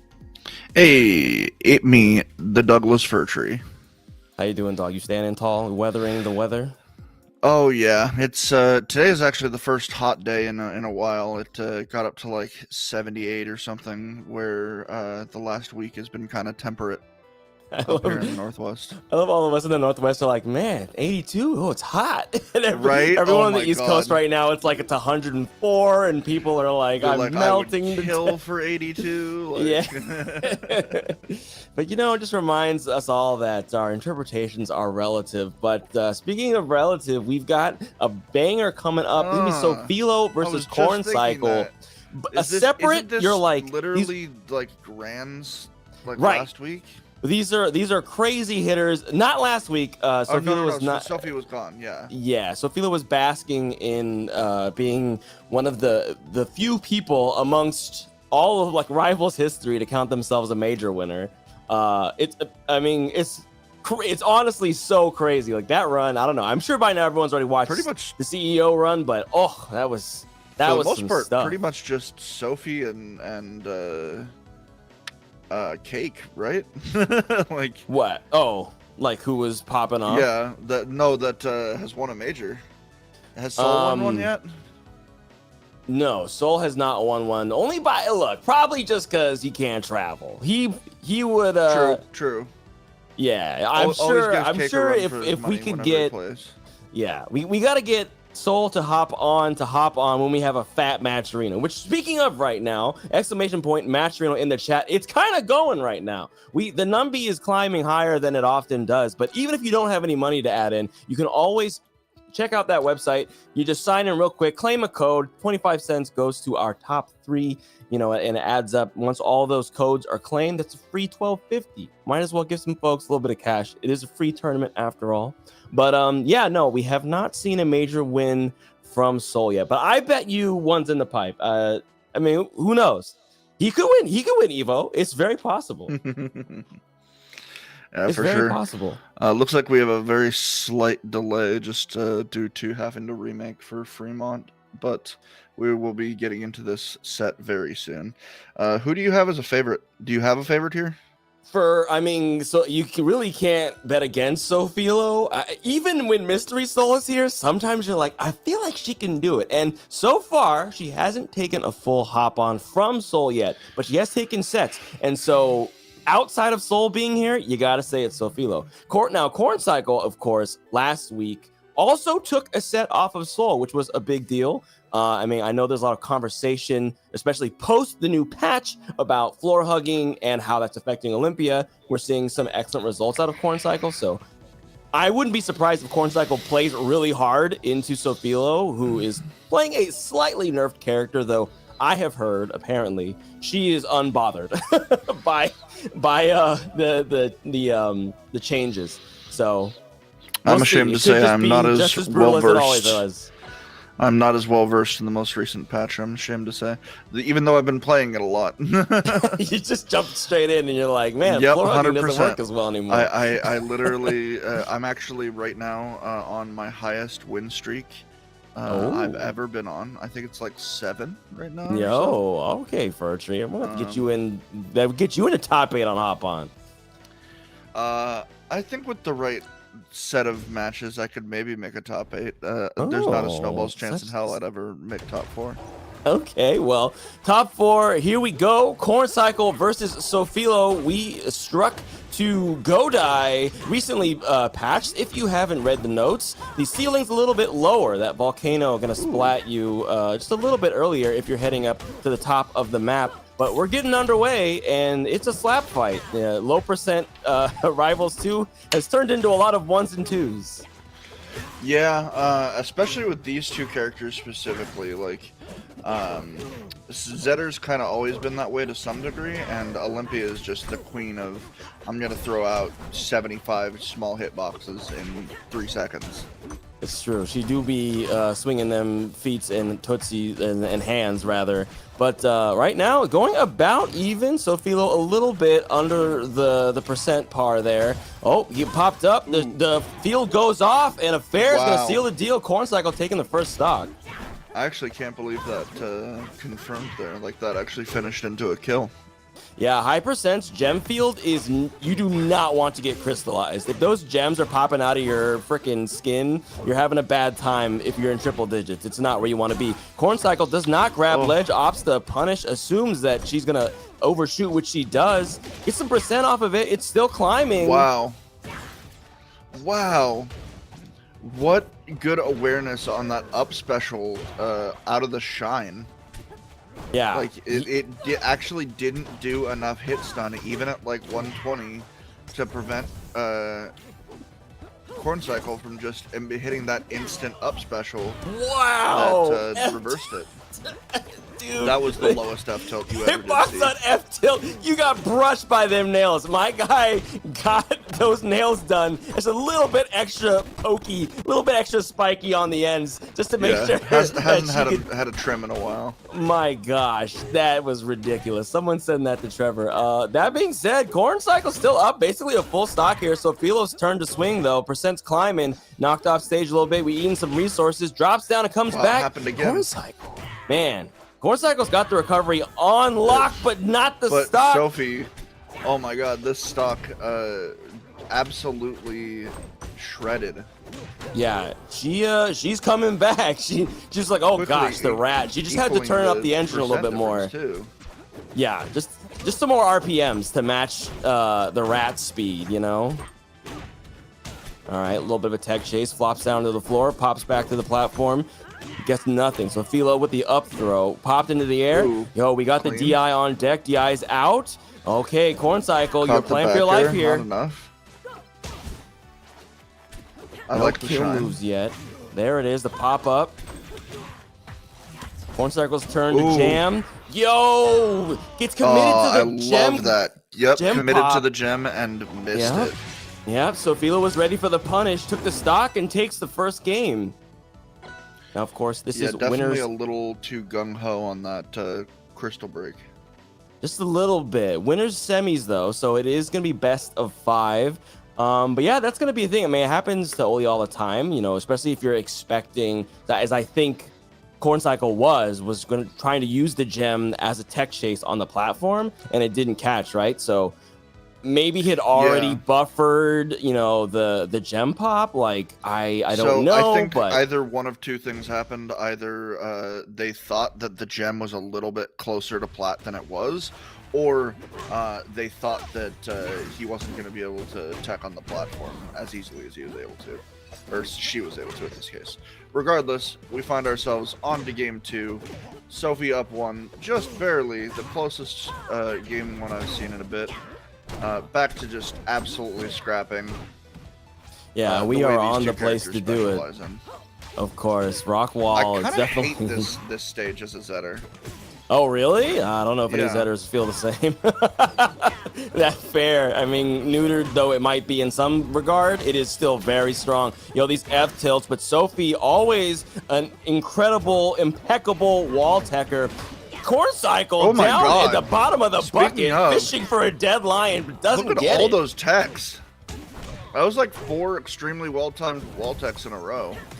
She is so good, dude. The reactions are on point, or should I say the predictions with the way that teching kind of works in this game. Yo, the gem pop off the ledge, strong option, goes aggressive. The shield pop off gonna send Sophilo down. Choice. Caught with those nails again, though.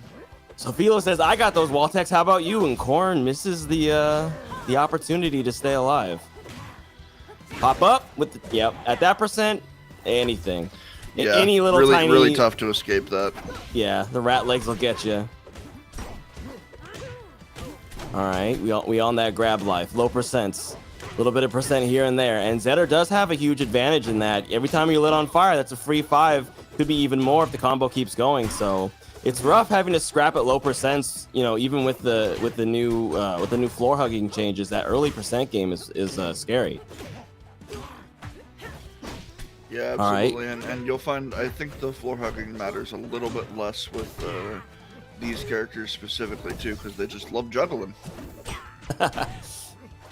Yeah, it's a matter of getting those combos started Ooh. and finished. The Great tech chase patience on goes the with the tech down chase. strong, gets the fire amp to steal that stock. So Philo in the lead after trailing early on in game one. Ooh. Could be the momentum is in her favor. And then just taking Corn Cycle through the blender here. That dips low, opts not to go for the gem dash, doesn't use it again, leaves it there, kind of holding in Sophilo's mind because she always has to be considering that option. The down air for the tech chase isn't able to secure a stock. Sophilo gets the fire lion charge in his face. I don't think that fire lion was intentional there, but luckily not punished. I mean, who knows? It would have been a pretty crazy option. It can kill, so. True, and you can cancel it if it's grounded. Nobody uses it, but you can do it.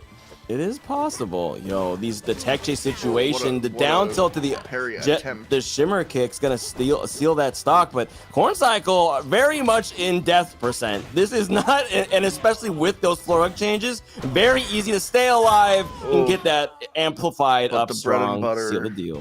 Back air up smash from Zetter. Cinches it pretty easy in this case. Nerfed though it is, it still works very well. I noticed a little something there. Are you one of those that just knows the name of every single special move in the game? Well, yeah. I mean, I learned them, so I could say them. I didn't know them innately. You said what? Shimmer kick? Shimmer kick. Interesting. Okay. I mean, that's thematically makes sense. I just always said up special, which obviously is accurate as well. But it's good to know the canonical nomenclature. Of course. And headed back to Rockwall again. Yes, we are. The wash cycle is turned on to max here at the corner. We are throwing out dash attacks, going back to the ledge, rinse, repeat, take a percent. This time, Corn Cycle determined to keep the percent lead in his favor, and it is. The gem catches. Could be a stock. But no punish. Going towards Corn Cycle in this case, but not quite able to finish his food this time. Ooh. Oh, not enough patience. I think that absolutely would have worked. It just, like, a second too early. Absolutely. There we go. A little bit of floor hug action there. Gets the pop-up, but no kill. Doesn't matter. Corn Cycle sitting pretty right now. No tech on the top plat. Shimmer kick's gonna take your stock. That was really good patience to drop below and then hit it with the shimmer kick. Absolutely. There you go. See, you're learning. Reach for the next one after this. You can get a new one the next time we see it. Because Corn Cycle is a Radiant Grab user. That's the side special for you. Right now, we are playing a very, very wide neutral here. Corn Cycle not wanting to box, trying to stay outside of the threat zone. It had been working for quite some time. Finally, Sophilo getting some percent in, though, but not too much. It's still kind of pretty Corn Cycle favored neutral-wise.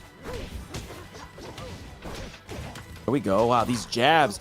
Speaking of the floor hug changes, we're not seeing the floor hugs out of Sophilo. Another shimmer kick's gonna take it. If you keep getting jab popped like that, you're not gonna last playing against Olympia. I don't know what changed, but the defense is not on point right now. There's the crouch cancel. It just feels like the pace is being entirely dictated by Corn Cycle now for some reason. Like Sophie just can't get anything quite started. Yeah, as I say that, clean like 40%, but now you're in sort of I was going to say now you're sort of in that range where it's kind of tough to secure the kill unless you hit something raw, and then just an easy ledge grab. Yeah, she doesn't always try to make it home, She's a nomadic mouse. She can find anywhere and make a home there, but still staying in advantage right now. And parried the fireball. This is looking heavily Corn Cycle here, but misses the shimmer kick. There we go. Catches the one right after it at the ledge. I mean, it is a classic place to get hit by it. There we go. That'll seal the stock. Absolutely. Takes it nice and clean. That rock wall, look, let's just forget about the first one. Didn't happen. Corn Cycle says, no. This is what I meant to do. I swear. This is my game plan the whole time. Yeah, Corn Cycle making it look easy this time. No skin on that rock wall, but No. Is what it is. You still take them to it if you like it. Of course. I mean, it is a very good stage for Olympia, just in terms of like her kill confirms and the range at which she can turn a raw hit into an actual kill. A lot of horizontal kill power in general, and like even Shimmer Kick, like it can be scary to DI it up. So sometimes you DI it out, and then that could be the stock right there, especially on a map with such and tight being able to tech chase zones with Shimmer Kick off of the higher platforms, I think, is pretty nice too. It is. But anyway, excellent. we're going to my favorite Zetterburn stage. We'll see how Sophie takes it. She did pick it, so. Yeah, she's won many a hop-on game here. No stranger to the frozen wasteland. I would imagine we're seeing it already on stage. 77% on Corn Cycle, getting sent over just a little bit off stage. Nothing too scary yet. Shine Pressure comes in, but Corn Cycle throws them feet out, kicks her out of the way. Oh, wow. We are getting popped up again. At the ledge is really kind of going in Corn Cycle's favor, not even enough. though. Great DI from Corn Cycle. Yeah. I very much thought that was killing. This might, though. Oh, not quite. Oh, and Corn Cycle able to take it the distance and get a really strong combo to nearly equalize the percent differential. Bam.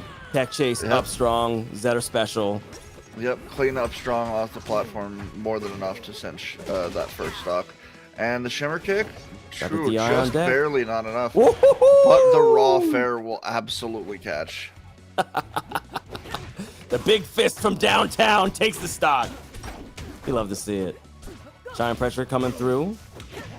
Getting that percent in. Yeah, the blender has begun spinning up for both characters. We'll see who blend to. Ooh, the raw Gem Crush.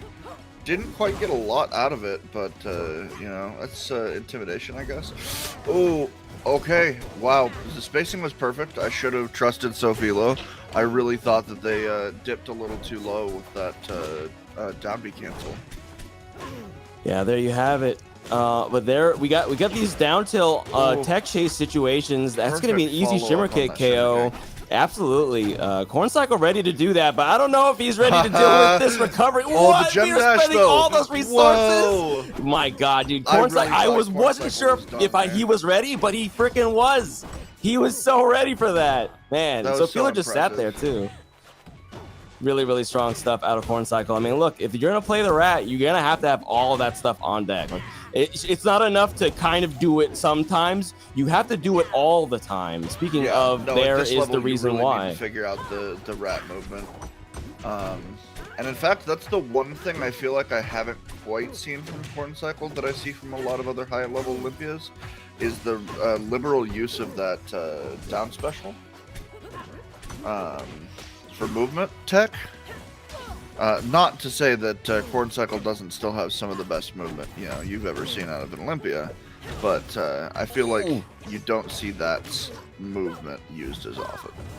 Well, what we are seeing is some excellent tech chase and punish game out of Corn Cycle right now. That top platform, normally a haven for Zetterburns, has been a bit of a closet for Sophilo, but dipping really low. This could be it. The rat has really struggled to recover from these kinds of situations, and that's going to take it. Sophilo pushes the rat off into the glacial wastes and takes winner semis round 3-1. Woo! Good job, Sophilo. That was hard fought. That was looking like a comeback. That was looking like a break point for Corn Cycle, but didn't quite happen. Yeah, absolute slobber knocker of a set. Just as Geo Tiger said in the chat, I could not agree more. I knew that set was going to be fast-paced and difficult for both sides, and fun to watch, and it was all those things. Absolutely. We love to see Sophilo doing her thing. Excuse me. And we love to see Olympia piloted at that top level, because it's, everyone has opinions about, the frame data and the speed and the kill power, but She definitely is still only slowly getting like results, kind of even at this stage, right? So it's cool to see Corn Cycle putting it on the map, saying, like I said, taking that set off of Mystery Soul. Next target's got to be Sofilo. So we'll see if he can make a loser's run and perhaps see her later wherever she ends up as well. But for now, we are moving on to the other side of the winner's bracket. Keeb versus Capel, the classic Fleet versus Claren. I feel like I haven't seen too much of Capel. He's been around quite a bit. Definitely, he enters most hop-ons. Is a very talented, very diligent Claren. Has been grinding. Even all throughout.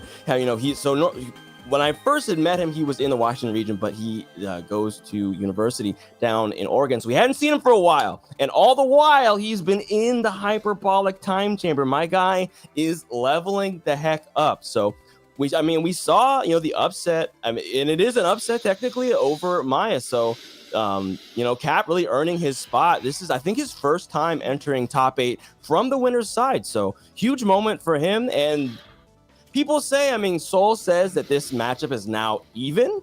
So we'll see how Keeb feels and how Cap feels. I don't know how much they have played together. They probably have played together a little bit, at least online. So that is endlessly interesting to me to hear that he thinks that it's even now, because nearly every fleet I've ever spoken to about this matchup just complains. Just constantly like saying it's like 60-40 in Claren's favor and that it's miserable as the fleet. Well, who knows? There's no fact about it, right? Because this is it's a complicated game and everyone has different strengths and weaknesses separate from even their character. But that's Soul is definitely at the very least a top fleet. So if he's saying it's even, then there's something that can be done, right? Then there's some reason that it can be that an even matchup can be achieved. So I'm very curious to see if that's what's going to play out now. We just real quick, Cap has disappeared. Not sure where. Maybe he is off to study the sword. We'll see if he comes back with his katana powers leveled up to the max. But yeah, no, I'm curious. I think like in general, Fleet right now is fairly strong. I don't want to say top or whatever, but fairly strong. I think like especially things like on fair, the floor hug changes have benefited her. I think nerfing some of the kind of more oppressive attackers and aggressive characters has helped her as well.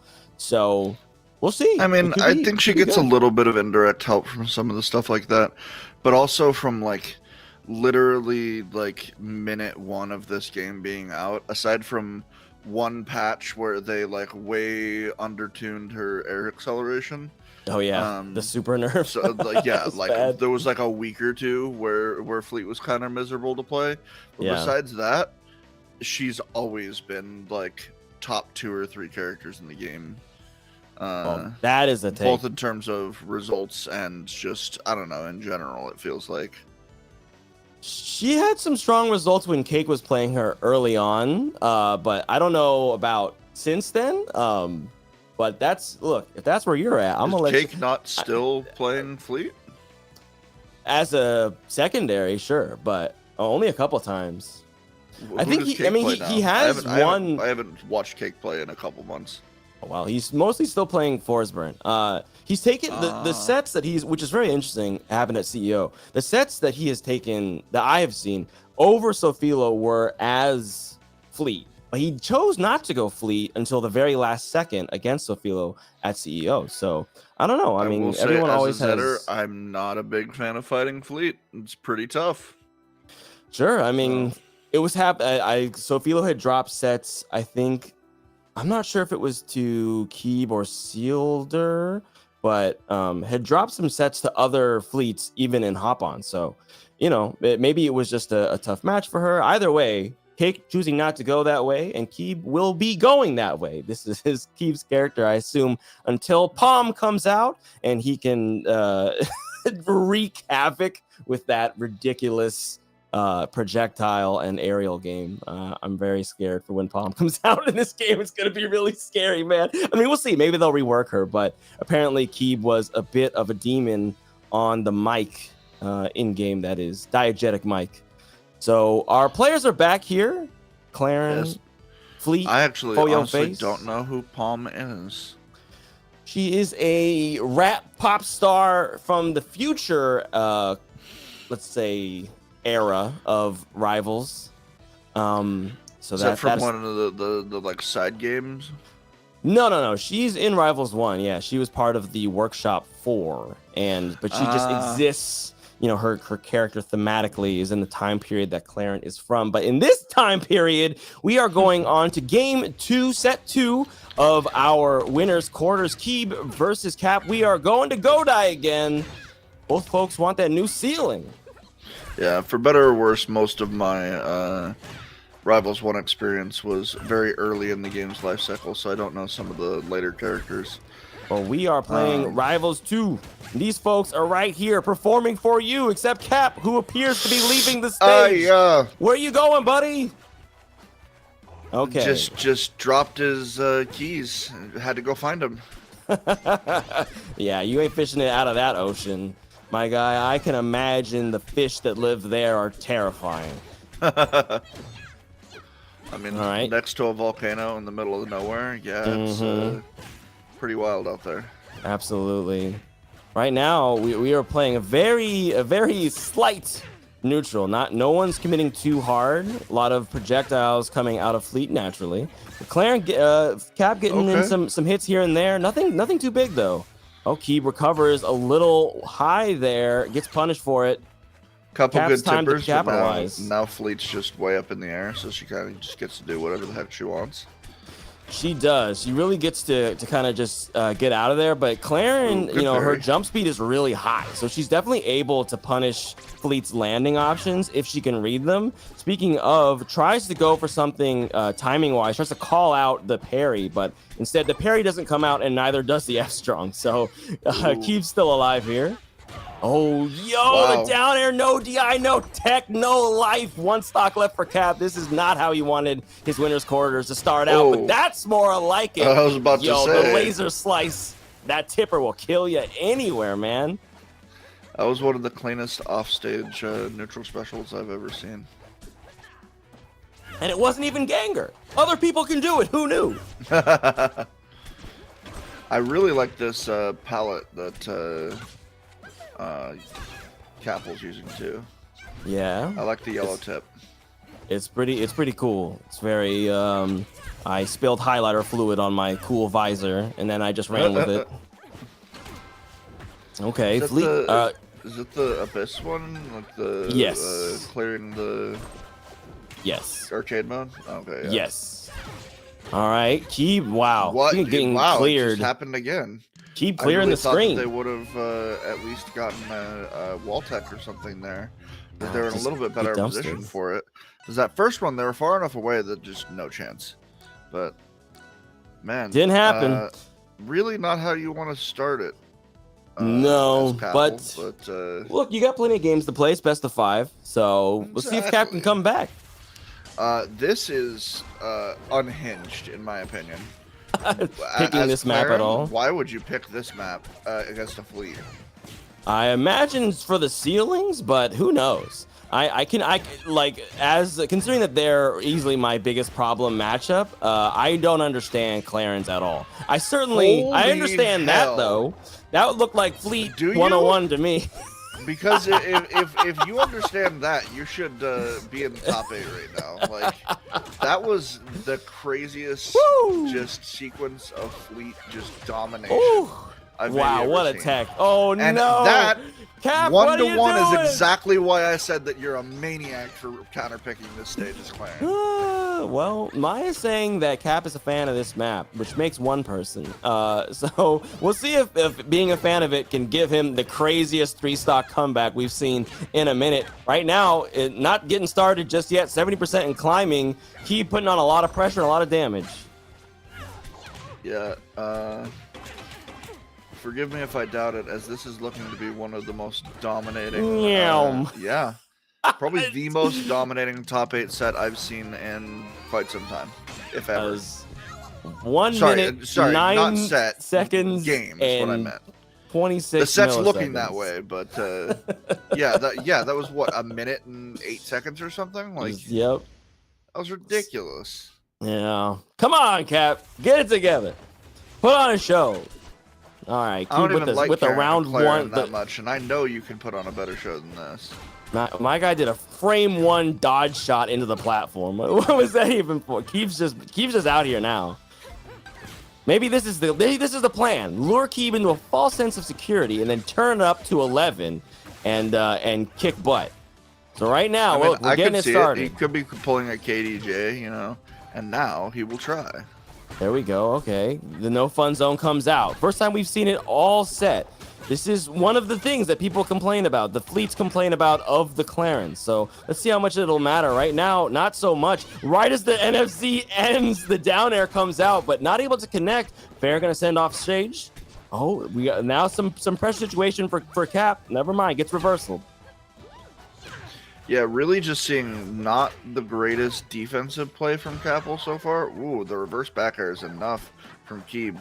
I think that's got to be one of the biggest advantages that Claren has over Fleet in most cases is the defensive play, and we just haven't seen a lot of capitalization on that right now. No pun intended with Cap's name.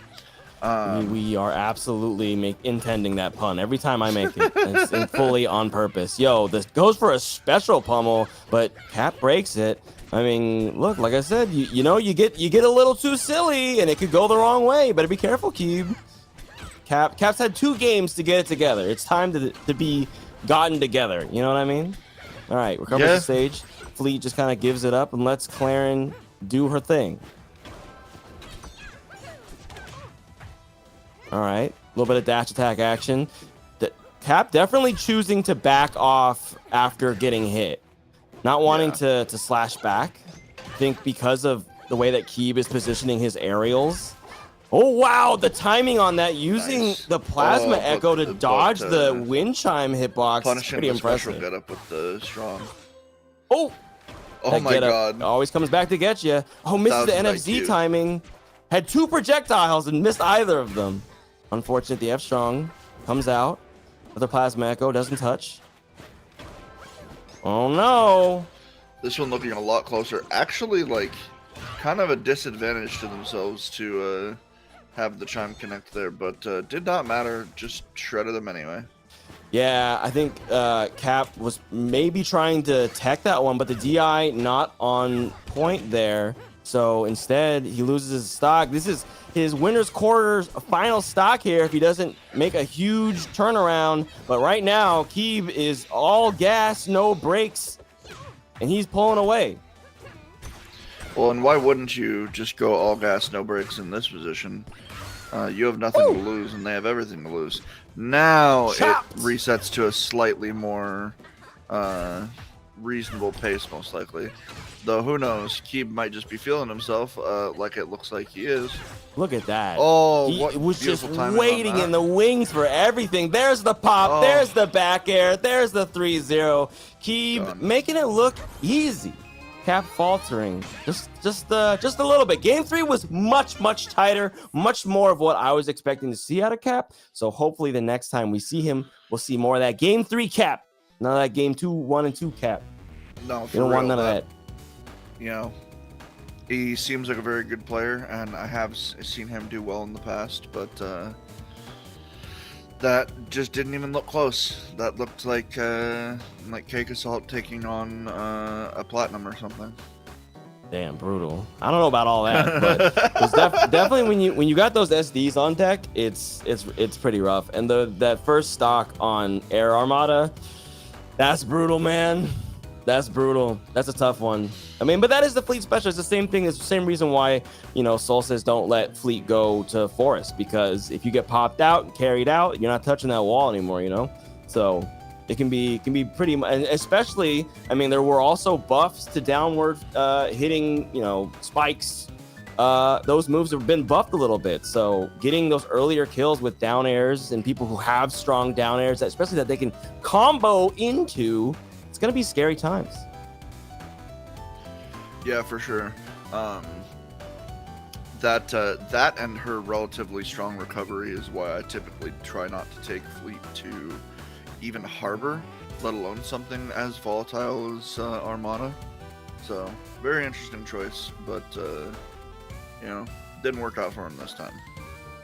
It did not, but we have the next match coming on up is Maya be taking on Corn Cycle. As an update in the bracket over in Losers, things that we did not stream, Potatoes took it 3-1 over Nardwar in Locks on Locks Violence, a dictatorship battle for the ages. Hopefully we will see on stream sometime in the future. And Maya took it 3-0 over Kasai to move into this match, which we are about to watch right now. Yeah, rest in peace, Nardwar.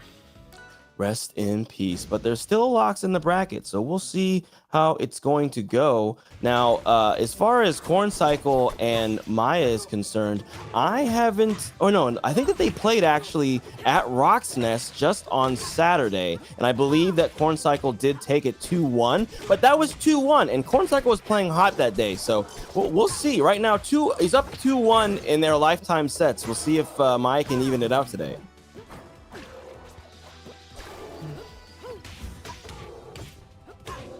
Right now, it is all Corn Cycle, so no evening up happening for Maya at the moment. Corn Cycle has been doing this excellent idea. I've been watching some of his VODs, and he was doing this at specifically at Rock's Nest against Maya. Not that. Oh my god. Not just falling off the stage and dying. Oh my god, and the taunt. Oh. Whoa! And Maya says, yeah, here you go. Here, you can have this one. Answers back with the flip one. Yeah, that's super fair. But what Corn Cycle's been doing is whenever he's reading the pulse dash to ledge, the side special, he is going under Arcane, jumping up, and then using the side special to try and command grab Arcane as he appears at the ledge. So I'm curious if we're going to see any of that today. He almost did it a little bit earlier, but right now he's punches and kicks are doing the trick. Oh, for sure. And boom! Oh, I feel like I'm not seeing the usual pace. Oh, that's unfortunate. I really thought that that second little hop would have grabbed ledge there, but just not seeing the sort of pace I'm used to seeing out of Maya. Definitely feels like Corn Cycle's getting to kind of dictate it. Yeah, I think that was a flubbed up strong there, unfortunately. I don't know if that would have taken the stock, but it would have been a pretty great situation. Speaking of the empowered pulse dash, that's going to that's going to do a lot of good damage. Doesn't take the stock, though. Does go coast to coast. Reads the recovery option. Radiant grab, not grabbing the ledge. Shimmer kick will do it, though. Oh, all right. Little parry action. No gem for you. Oh, shoot. Whoa. Oh, dang. Had to use the puddle. It's always impressive to see Olympia coming back from such a low dip. Oh, shoot. Oh, there's a little light taps. Wow. The light taps, man, that's what's so scary about Olympia, is that when you're, very vulnerable after an up special or something, or if you get parried, you just get that little light down tilt tap, and it just sounds like somebody lightly touching a shoulder, and that's what leads to your complete and utter demise. It's so deceptive. It's really brutal. But that was especially because at low percents, it tickles basically, right? And then at high percents, it's just like, hey, that tickles. Oh wait, I'm perfect height to get F-aired or up air into Shimmer kick or something. So another thing that could kind of come out over the weekend is a reminder, I guess, for Arcanes out there that down tilt and down strong have basically the same startup frame data. So if you floor hug down tilt, that means you could also floor hug down strong. So interesting. We will see if Maya does it. She is aware. Yeah, it's bonkers. That down strong is wild. And Maya not really an abuser of it, which we haven't really seen that come out of her today. Kind of going for the space tilt gameplay instead. Oh, there it is. Doesn't hit though. Yeah, it kind of just feels like Maya's dancing around hoping to get something really clean. But Corncycle's just doing a little bit better of a job at getting in his face and brawling it out. Yeah, Olympia once she's in there, I think even against Arcane, especially if you're not getting these floor hugs down, it's just really scary for Arcane. I mean, for one, he's fairly big. There we go. That up air, that will seal the deal there. But yeah, his size makes it easy, especially for cross-ups, for Olympia just to get some damage on any kind of whiff punish at all. Yo, the Ferret's gonna take it. No, that was not the right DI. Another, the water guns off of the Angel platform have all been parried so far. No puddle, no bounce on the Orca hop. Maya plummets to her death. This is, I'm not kidding when I said I looked away from my screen for 3 seconds, and Maya's last stock just got deleted. Playing a little shaky today. A little shaky. Everyone's coming on stage getting shook up. Okay, hold on though. Wait. But the skin change? The skin change? We don't see that from Maya. And I love this skin. I don't know if I've ever seen it before. We are plushed up. This is the skin that you get for buying the Arcane plushie, which apparently there are more stock getting spun up over at the manufacturers. So if you didn't get one, you'll have another chance. They will also have the skin separately for sale at Evo if you find their booth. And right now, what about the Arcane bidet? That will not be there. Or it might be there, but it's not for sale. But I mean, Corncycle stock is for sale, and Maya's buying right now. That was a clean I do first love the stock plushie skin. It's reminds me a lot of the yarn skin for Yoshi Ultimate. Yes, it's very Kirby's Epic Yarn or Yarn Yoshi vibes. Except that this little whale dog is far more lethal than either of those characters has ever been. Yo, Corncycle going for a little mix-up gem dash action there, but Maya does break the gem, gets broken in return. Stock's evened up. Another free water gun parry. Yeah, it just like you called it out. It just keeps happening. Yeah, I think Maya maybe on a smidge of autopilot at the moment, but the autopilot is catching up to her normal level of excellence. Missed 2 grabs there, still gets the punish. Yo, that rat dipped heckin' low, but came back anyway. Another pulse dash. There we go. Sentai. There it is! That's what I was talking about! The Radiant grab to grab the teleport hitbox before the hurt box before the hitbox comes out. Things were kind of going in. Definitely takes really good timing and awareness to do that too. It's very a fairly tight window. It's really impressive. Yo, that is not. What hit even was that? Was that like a really poorly DI'd Nair? Like I think that was Nair. Yeah, I think that was a weird Nair hitbox, or it could have been. Nah, you know what? I don't know. Incoming down air from downtown to get a little refresh there. Special getup gets blocked. Man. Yeah, no action really from either player there. Awareness from Maya there. Didn't turn out to really matter though. Nope. Shima kicked into the ceiling. Yo, Knight has fallen, and this could be closing hours for Maya's winners or losers' lives, their tournament life here, if they aren't able to clean this up. Oh shit! But right now, they're in the driver's seat. See if they can make it to the destination before getting distracted by having to use the bathroom or buy snacks. No, I'm so used to seeing Maya like do really well in these sorts of situations for the most part that it's very like I didn't even expect it to be 2-0 not in Maya's favor, you know? You know, it can happen. We'll see if we can get another one of these explosive stocks from Maya, but maybe not. Okay, there we go. Corncycle assumed that Maya was going to have to go to the thing, the puddle there. Doesn't have to. The up air not going to take it. Tall ceilings on Jules Veil. Yo, we holding these freaking strongs? Oh my God, spaghetti. The down smash. Maya cleans it up. Whoa, I'm sweating. Damn. That was a lot of spaghetti. The pot boiled over, spilled all over the counter, onto the floor. There's 3 people in there trying to clean it up right now to be able to deliver their entrees. But cooking did commence. It completed, and Maya has stayed alive here in Hop On number 22. Let's see what she can do in game 4. We are at Forest. This is a scary place to find a rat. Okay, Corn Cycle waits a little bit too long. Oh, there's a shimmer kick. Yep. It's one of those hard. It's like you don't know where to DI that. It's so hard to know. Because it's so explosive. On the stage this small. Exactly. Which is wow, that actually caught. Not a high enough percent to really matter, but no. And that is the thing about Gem Field. You know, when you get crystallized, it only does 3%. So if you don't get a follow up off of it, it's not worth too much on its own, right?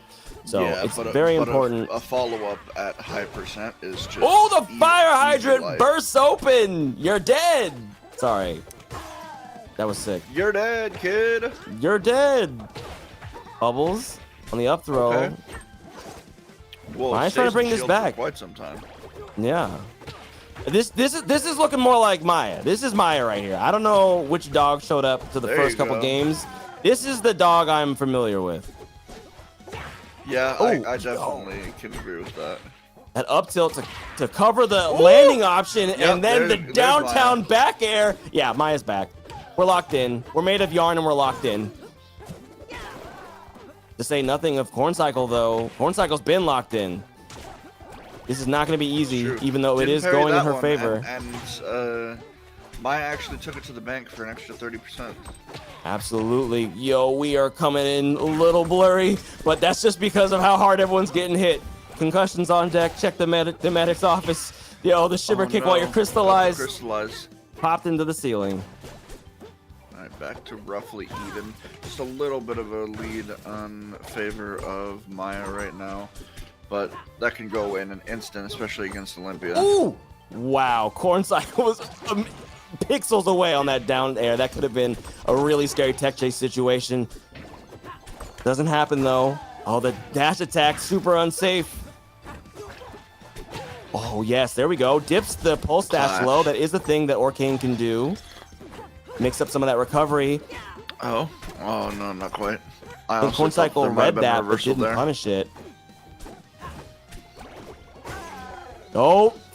F tilt, the double fists of pain. That could be it. Yo, but they stumble, hesitating on the punish. No Gale. They could have gone for the Trevor Fair, but instead they don't get much. Another lease on life for Maya. Come on. Maya, whoa, reads the special nice get up. Big F strong, but not quite enough. No, misses the back air sweet spot. There's the bubbles. Manages the sweet spot on the up air, but it's not quite enough, even with fire the hydrant bubbles. whiffs. Dash attack. Calls it out. Yep, manages to get that up air again, but still not enough. Yo, these forested trees are so high, and you're gonna die for it. Enough. See, and that's why it boggled my mind when somebody told me that Olympia is supposed to be like the second or third lightest character in the game. I feel like she just doesn't die off the top. That's gravity for you. Yeah. Because of the way that her like fast falling works. I think it makes it harder to send her off the top. I don't know. Maybe someone in chat will know better than me, but pretty sure that's a thing. Either way, that's crazy. As an Olympia, I wouldn't. If you said, "Hey, can you live short hop up air from Orcane on Forest at 155?" I would say absolutely not.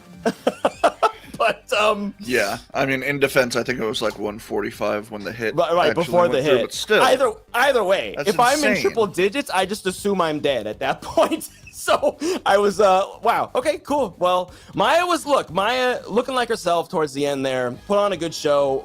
Again, we double spaghetti rounds, right? We big sloppy at the end there. It could have gone either way. Could have been here at a game 5 on that losers match, but it didn't happen. Losers quarters. Going to Corn Cycle is going to be moving on to losers semis. But next up, we are going back to the top of the bracket.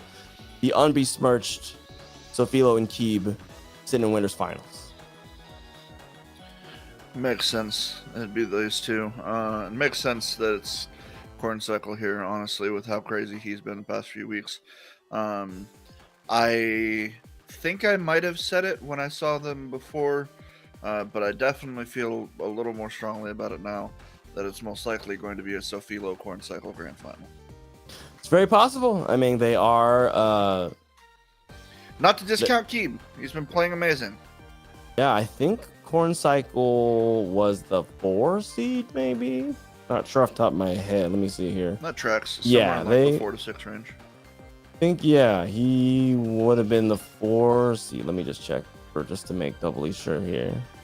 Yeah, 4 seed. So, maybe, you know, just having to prove that he's actually the 2, but we'll see if he is, because right now he's in losers and Keeb is up here in winners, kicking butt on the fleet.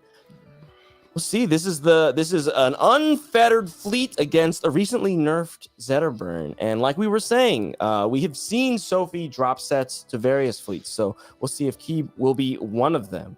They are making their way to the stage now. Get ready for the action. Do we have any data on a good time. This pairing? Like, have they played before? Let's find out. It looks like Keeb is down overall in sets 2 and 5. Took two sets off of Sofilo once in grand finals, Hop on 18, where they would then go on to lose in true finals, and then once in losers on Hop on 17, which I believe was the time that Sophie got 5th. So yeah, I guess Keeb was the other fleet that I was thinking of earlier when I was saying that she has lost to other fleets, even here on Hop On. But hopping into winners finals, we continue yet again with Godai starts. I guess everybody feels a lot more evenly about this place now that the ceiling is a little closer. The heat doesn't rise quite so high. I've always felt like Godai is like the most naturally neutral stage. Godai and Jules. Though sure, I do feel like certain characters benefit just a little bit more from Jules. Ooh, interesting choice from Sophie there, not just going for the ledge hog. I think it would have actually worked, but oh well. Yeah, it can be hard to see if that's the right option at lower percents. It's not necessarily what you're thinking of, right? You're thinking of, I need to get these percents to climb higher, or I need to close out the stock with the button. So, you know, it's fair. And it's early days. You know, they have to get a read for each other, what their proclivities are, such as...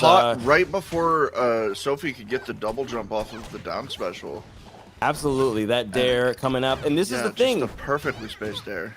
Another nerf to Zetter is that during down special, he is very vulnerable to projectiles now, which he had not been before. So that's another thing, another feather in the cap for the fleets in this matchup. Yo, we are parrying the Jetstream tornadoes, but not getting anything off of it. A raw up tilt out of the corner. That pretty much is a nerf to Zetter in like specifically this matchup. Absolutely, it's very powerful here. But that up strong still powerful. Was not nerfed. It still hurts. It's a lot of pain. Will kill you, especially at the percent that Keeb was at. So it is Sofilo's turn to rev the engine, get some percent back on the board, and even this one up. Does manage to get some, but now we're looking at a little bit more neutral of the situation, with Keeb being able to knock him far away because of that high percentage that we're seeing on Sophie. But almost evening it up with a little bit of blender application. Reverse back air, not quite enough to seal it on its own, but putting Sophie in kind of an awkward position that she manages to find a reversal for. And now they're back to pretty much neutral. As neutral as you can get when both characters are at triple digits and a raw F strong to read the recovery option, that'll send Keeb back to singles. Definitely looking pretty scary at the ledge there for a second, and Sofilo seemed to have the read on what Keeb wanted to do, as we saw play out in that stock take. I'm loving the patience from Sophie in that whole exchange. Oh, there we go. Gets the pop pop-up. Really, like, I feel like most people are going to just go absolutely ham deep, especially with the percent difference. Oh, good ledge hog. But Sophie definitely just like always waiting that extra like quarter second or whatever to be able to get the right follow-up. Absolutely.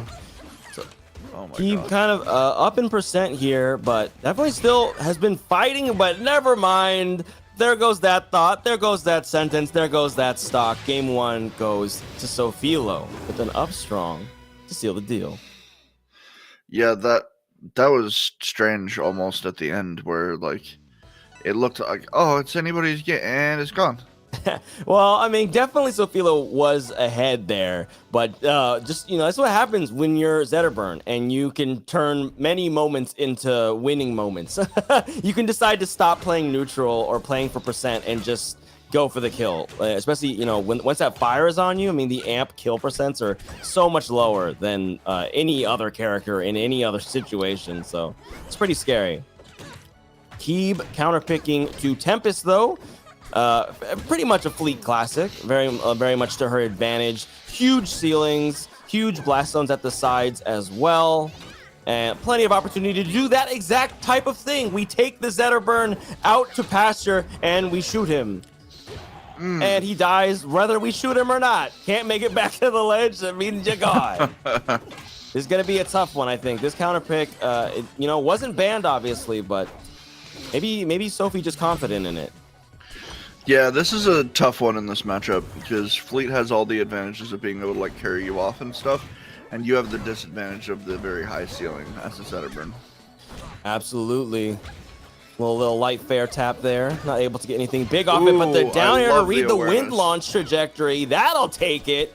Evening up them stocks. This is still very doable for Sophie. Gets the parry on the tornado. Oh, but has to give up and go back to center stage. And center stage definitely Keeb's friend right now. Just batting around Sophie from the center. Spacing everything pretty much perfectly.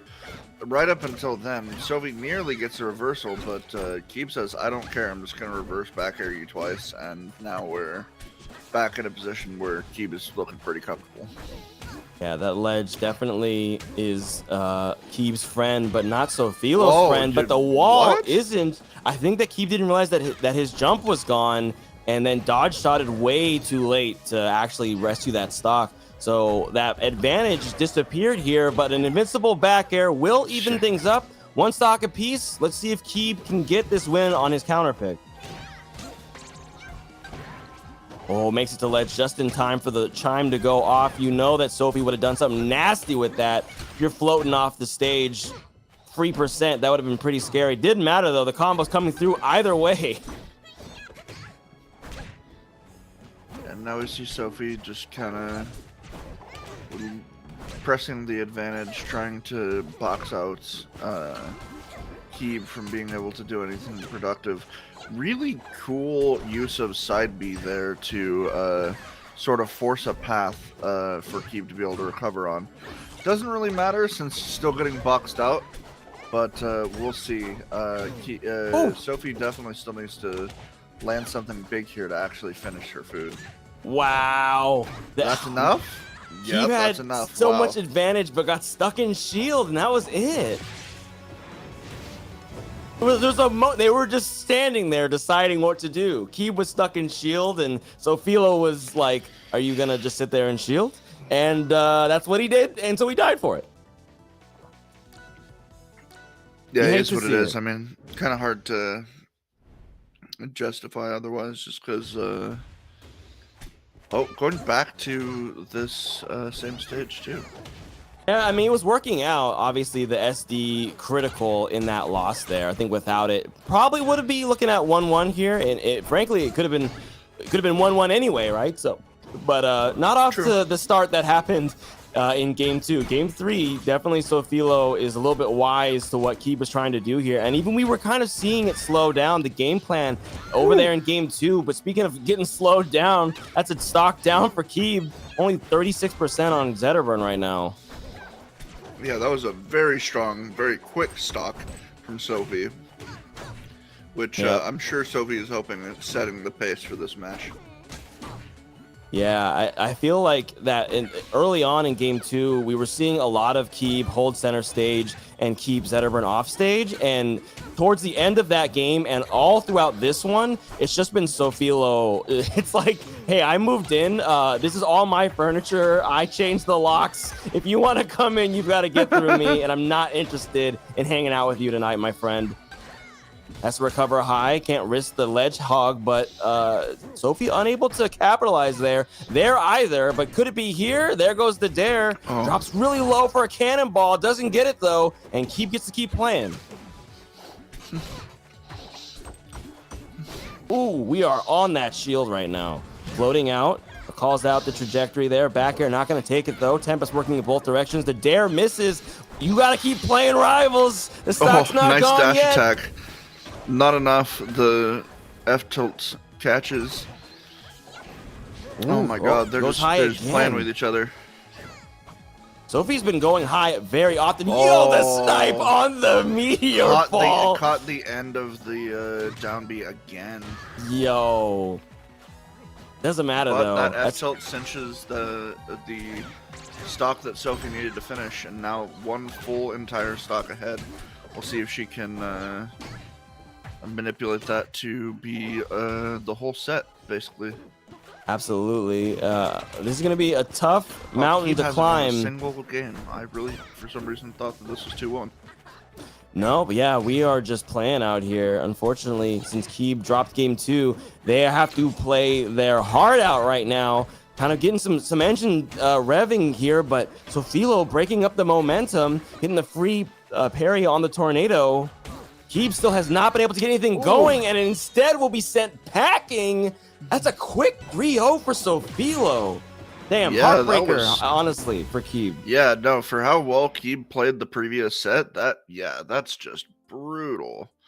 But Yeah, that was winner's side, so winner's side. it's not like Keeb is totally out yet. No, absolutely not. And we've seen, I mean, losers, Keeb is scary. Keeb, one of those players, you know, not everyone is like this. They're one of those players that has a loser's persona that, like, hits. You know what I mean? Like, they are one of those people who, they go into losers and you're like, oh no. they might have learned a little bit of a lesson there over in winners and might turn up the heat when they're trying to make that run. But that was our winners finals. Elsewhere in the bracket, we are still making some progress. Corn Cycle waiting over there in semis, losers semis, for Cap and Potatoes. They are also still playing their match. So we are going to just discuss some of what we've been seeing today. How do you, I mean, look at this. We nerfed the crap out of Zetterburn. Sofilo's still winning everything. What do we say about that? I mean, it's both a testament to Zetterburn being just generally a rock solid character that you'd have to nerf to the point of not even being fun for him to not be completely viable at all. And also Sophie is just goated. It's really impressive. I mean, like, I don't know. I assume everyone has been having the experience of playing Zetterburn, and you know, you get anything into Bear into Upstrong was just so free, so guaranteed. The DI was almost irrelevant, you know, especially if there was a platform there. I mean, you're freaking toast. They nerfed the consistency of that. Obviously, you can still get Bear Upstrong, but definitely because of the way that it hits and its new like kind of knockback ratio, it's harder to just get it guaranteed every time. And we saw no struggling for Sofilo to take stocks. She was not having a problem doing that at all. So despite one of the easiest tools for Zetter to use to take stocks being gone, Sofilo doing just fine. Yeah, I don't think you can do much besides like making Upstrong significantly worse to I would love that. Really reduce that as an option, just because even if you make the back air more DI dependent, like there's 5 other ways that I can set you on fire. Absolutely. And if you're good enough with Shine, you can absolutely Shine up smash, like just as easily as you can back air up smash. It's true. It's true. It's very, very scary, very lethal. The Lion, he's just, you know, look, so what we're saying here is that this is proof that he's fine, and so no Zetterburns can complain. I don't want to hear it. Nah, I'm sure it's. I mean, hey, a different like I said, experience everywhere. I literally played Zetterburn last night, and I'm on my highest win streak I've ever been on. Like up there near or at the highest MMR I've ever been. Like, it's not the character, it's the player. Yeah, well, speaking of our players, if you want to give free money to the top 3 finishers at today's Hop On at every Hop On, you should check out the Matcherino. It's !Matcherino in the chat. If you go ahead and follow that link, sign in, you can claim a free coupon code. It's 25 cents to our pot. There are 50 of them. If everybody can, claims all those codes, it's free money for our winners. So please do that. If you have a second, there's no downside. It's all upside. And I mean, who doesn't love Matcherino? Who doesn't love free money? Our players put on the show for you. Good reminder too. I haven't done my 2 clicks to donate a quarter quite yet. 2 clicks for a quarter. Boom. Easy. That is the easy setup there. Oh, I'm sorry. 3 clicks. 3. Oh, well, close enough. Close enough. Because Google needed the extra step of choosing an account. Well, that's fair. It's true. You do have to you got to sign in, but once you're there, you're good. But speaking of other amazing opportunities to not just win money, but play more Rivals, Bad Beaches 3, that's beaches, like the terrain, Son of the Beach, is happening on July 13th. It is a multi-game situation, so there's Ultimate, there's HDR, there's Melee, but of course, Rivals 2 is also going to be there. It's going to be a good time over in Seaview, in Seattle. It's going to be a good time. Or off of Seaview in Seattle, I should say. It's down at Golden Gardens, which is the beach for everybody who doesn't want to drive really far to go to a beach in Seattle. So show up. There's going to be beach volleyball, which is great for all of those of you guys who like to hit the ball around when you're not batting around people in Rivals 2. And you should check it out. It's coming up. A couple weeks. Heck yeah. And then speaking of the Matcherino, shout out to Shrug Club, Sofito's sponsor. They dropped 25 in the pool, along with our very own Hop On TOs doing so as well. And this fucking guy named Todd or something, oddly enough. Dude, I don't know that guy. Dropped $10 too. Shout out to him. You have to welcome Sofilo back. I mean, look, maybe she won't win, but she'll probably win. But she might not win, but she probably gonna win. We'll win probably, but might not. Maybe not, but probably. We'll see. We'll see.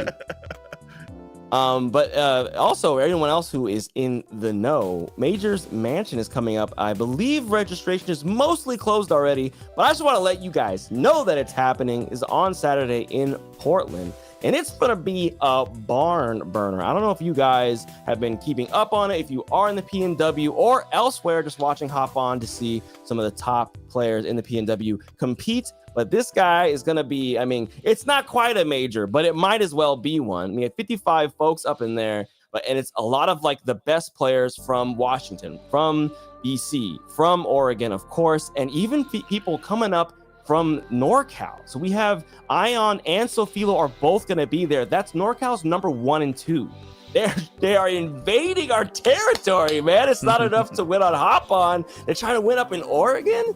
So please, if you've got the time on Saturday, if you aren't already going, there will be a stream up. I'm not sure 100% right now where that's going to be, but keep your nose, your ears, your eyes. Pick a sensory organ to pay attention to when Major's Mansion goes live. It's gonna be, I think, 1 p.m. PST on Saturday for Rivals. So check it out. It's gonna be freaking sick. Like I said, a lot of scary folks. Soul's gonna be there. Like I said, like top 3, top 4 of like every PR is gonna be there. It's terrifying. Yeah, if you want something with a little bit more notice, a little bit more local if you're in the Seattle area, and probably a little bit more low-key relative to the pure raw Rivals talent that's going to be there. We also have Blazing Battlefield coming up on July 5th. Very excited. Independence Day weekend. It's a multi-game fighting tournament, or multi-fighting game tournament. So you've got everything from Melee to Ultimate to Rivals to Tekken to Guilty Gear, all under one roof in a couple of Highline Community College classrooms. I'm very excited for that one because historically it's where I have performed the best. So I'm gonna go there and hope to not go 0-2. We'll see. Yeah. It's also I'm hoping to be able to attend myself. Money's a little bit thin right now, but I think I can get the time off. Word. Well, we hope to see you there, as we hope to see everybody there. Plenty of time to apply to most of these tournaments that we've mentioned here before. So, you know, this is the thing. We got all the big tournaments are elsewhere. You know, we don't get anything here other than Port Priority, which I believe is still happening this year. So that'll be super exciting when that happens. Very much looking forward to it. But since while the big fights are elsewhere on other shores, we still have plenty to play here and plenty of places to level up your game, including right here on Hop On, of course. I mean, we have seen just like some of the best players. Sophilo's here every week, and she won CEO. So, you know, look, you're trying to get better. You got to come on here, show your medal. You know, I mean, it might have been a rough go, I think, in the winners quarters. But Capel has been making his way up the ladder and came into top 8 from winner's side. Like, that's a huge win. And like, we've seen Maya constantly pushing her way through top 8 as well, like trying to get closer and closer to that winner's final spot. So honestly, like, almost feel bad for Maya because it feels like always the bridesmaid, never the bride when it comes to placement. Like, very consistently placing in that just like outer edge of the top 8, like in that like 4 to 7 range. But haven't seen Maya in a grand final set yet, which is, it's bound to happen. But it is. It's you know, just too much aura and space taken up by Mystery Soul, Sophilo, most recently Corn Cycle. Yeah, I mean, look, speaking of, others. We got Corn Cycle and Potatoes. You got a classic dinner meal of the Midwest 1-2, potatoes and corn, coming up to the stream. Yo, this loser's semifinal is about to keep you guys fed. Hope you're cool with carbs, because the carbo load's happening at 10 p.m. on a Monday. That's gonna be a big match. Funny. The Rat versus the Dawn. I didn't think about that it's corn versus potato. I'm so happy that we're having this. It's so good, dude. The farm fight. Oh my god. Dang. I'm gonna sit here and think of names to call this particular matchup for whenever these two meet again. As Potatoes has been making runs the last, I think, few hop-ons. Showed up and started just taking names. I think was maybe a little underseeded for that first one, and then I feel now like sort of a sleeper. Yeah, he's scary. He's killing people, man. I mean, just took out Capel 3-2. Yeah, look, it must have been a close game. You know, it's a bummer we couldn't watch it, but good. Look, see, like it's Cap. So Cap took out Maya in winners quarters, but now they both ended in 5th. So you know, I think maybe those two are just the gatekeepers, right? Like that's a good place to be in. I think if you're working on making a name if you want to make yourself, top 4, you must defeat Maya. There is no other way. It's true. You got to go through her or now Cap. So, but both these players have, and they've also both disappeared. So, not sure what's happened. Maybe they have to go back out to the field. They left the combine harvester on. The hay baling machine is just chucking out hay bales, disrupting the no neighbors they have because it's a farm. The cows are upset. I don't know. I'm from suburban California. I don't know anything about farms. You're from California? Yeah, I mean, California knows a lot about farms, but I don't. I mean, California doesn't know much about farms from what I understand. They're more orchards. California supplies 1/3 of the country's food. So yes, they do know about farms. That just sounds wildly incorrect. They make a lot of food there, my guy. California's kind of food are they huge, making? man. What do you think most of it is? It's not all LA and San Francisco. I mean, I don't know, man. I would think all that flat land that's full of farms and ranches out in the middle of the country would produce a lot more than. That's where the rest of it California. comes from. I mean, I guess. I don't know. Maybe my ignorance is showing, but I thought it was mostly just like orchards and shit, like Florida and Washington are. You just thought it was all lemon trees, just miles and much. miles of lemons. In my defense, my dad was literally born on a lemon orchard. I thought you were gonna say lemon tree, and I was gonna be like, yo, that's legendary. No, literally, like he spent the first 3 years of his life at a lemon orchard in California. Well, it is in fact a big place filled with all types of agriculture and all types of every culture, really. And Yeah. I guess that's something I feel like a lot of people don't realize about Washington is that we're responsible for like, I want to say like between a third and half of the nation's apples. Oh yeah, Apple Town, Apple Country, and a decent amount of potatoes too, though nowhere near something like Idaho. Yeah, well, that's just us, sharing the load with them, right? Yeah. Shout out Anyway, to. looks like we got the room remade. Yeah, I would like. Potatoes are yum. I would Never like. have I agreed with a screen name more. I would like some acknowledgement for. We had to vamp so hard we ended up talking about agriculture because these players are doing all kinds of shenanigans. Very topical with their gamer tags, right? Everything Like, come they on. can do to not be playing the dang game on stream, but here they are finally performing for you like the DK crew. Shout out potatoes and Shikani corn. in chat. Washington also responsible for a third of the country's IPAs. That is not surprising. We have They a lot probably of drink a third of breweries them and too. distilleries here, so. It's so much. We think we're a coffee town? Nah. These IPAs go hard. Speaking of going hard, the off-stage game is going to be very scary for Corn Cycle. But this is the thing. That excellent rat trick, though. Corn Cycle was a Lox main before the rat graced his controller and changed his life forever. Pretty familiar. Yeah, he's gonna know everything that Potatoes wants to do. It's almost like somebody else I know that had the same pipeline. Bruh, I was gonna play Olympia the moment she came out. I was an Olympia main hiding in a Lox body. Perfect hog.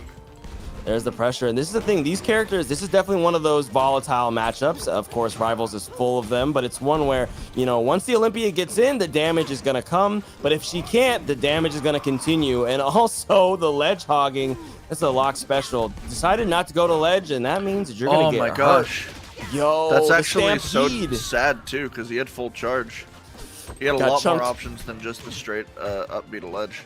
Yeah, but look, this is what happens right after you get caught slipping, and that Stampede will send you to the drink.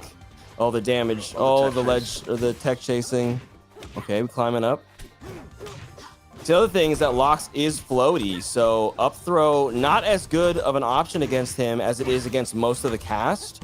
But she does have plenty of options to punish his landing options. So. Oh, the tech chasing though. Yo, big bear. How That do you bear's get out gonna of it? This stage is just so small. Oh, climbed up. Stairway to Clearly you get heaven. out of it just by ferrying him twice, and just taking his life. Yeah, he's heavy, but he's not that heavy. Oh, we are dodging the meatballs. Beautiful timing on that, but the rinse and repeat, you're back off stage. You have to pick another option. Doesn't go to ledge, doesn't matter. To catch the stage just barely, but will it be enough? Lock's only at 29. It's gonna be pretty scary, but the percent will rack up quick for Corn Cycle if he can just get in there. Up tilt on the platform is gonna cover the option, but nothing on the up strong. Yo, big fist gets the ledge. Stampede won't grab it. Just comes up for free. Misses the bear though. Bear. Yo, parries. Okay. Oh my god, parried the meatball. And has him out with the gem? This is like a tough spot. Oh, never mind. Oh, the bear, yo. Just the raw short hop back air. Shout out to the ECB changes. That would have been rough before those ECB changes. For that tiny little rat, it'd be really hard to hit that back air, but excellent spacing and timing on Potato's part. That's true. I feel like Olympia and Maple are the hardest ones to hit with that sort of thing. Yeah, it's pretty tough on Arcane 2. But Potatoes up a game on Corn Cycle, the most recent hero to show up to hop on, become the protagonist. Is Potatoes gonna steal the thunder? Become we just got 2 starch-based heroes. It will never not be funny that this is like an actual matchup of their screen names. It's excellent. I kind of wish that I want to gift Corn Cycle the patisserie Olympia, like so that we could have the bake off with the chef Locks and the baker Olympia. But they are both currently they're doing a lot of heat right now. I didn't even think about that. Yeah, with the food fight thing coming out, but Chef Loxonaut was like the original. Mm-hmm. You know. Yeah.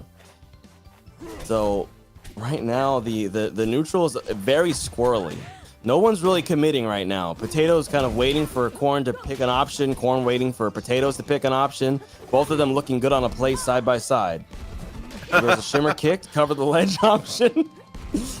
We are not letting these Stampedes grab the ledge, but a quick back air. Oh, it doesn't quite take it though. Coast to coast. Yeah, the coast to coast really made the difference there. If it was off of the left side, it definitely would have killed. Oh wow! What just happened? The foot went through the ledge and caught the very itty bitty tip of the meatball there. Oh, we are charging that up strong. Corn Cycle, a connoisseur of charged up strongs, however, and is aware, doesn't get hit by it. The jab up tilt cancel, that's gonna catch Corn Cycle looking for something a little greedy, maybe. You can really tell Corn Cycle is like more than almost any other match we've seen from him today. Boom! Nice shot. Yo. Almost more than almost any other match we've seen from him today. He's just like playing almost scared. Well, that's with the these thing. giant hitboxes.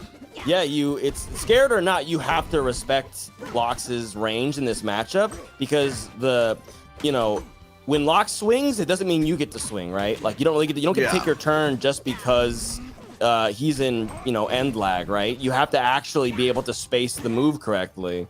So Corn really knows that. Not only cleaned up the previous stock, but gotten an excellent couple sequences here to get 80% on the second stock from the line. I love what Corn Cycle is doing. Corn Cycle is slowly building conditioning on Potatoes' stampede recoveries.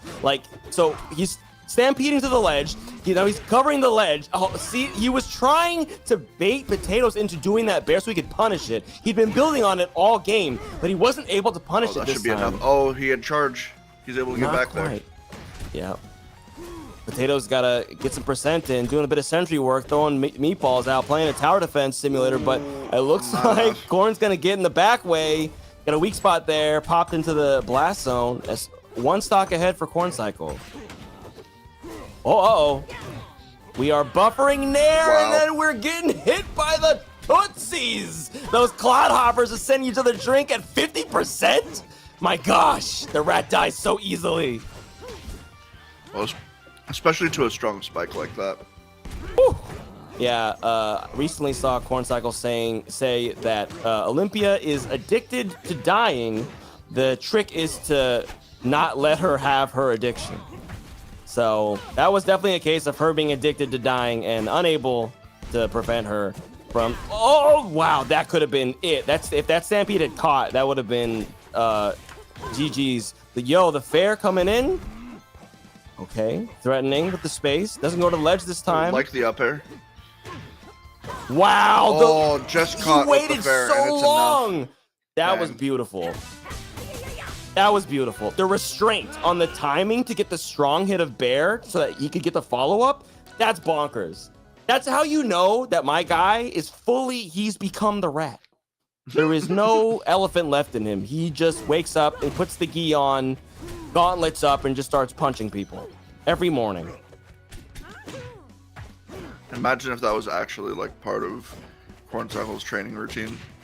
I would love that. That would be my favorite behind the scenes piece of trivia. That'd be pretty excellent. Actually just like puts on a gi and is that hits it? the bag for Oh my god. not quite. Hits the bag for 30 minutes a day or something.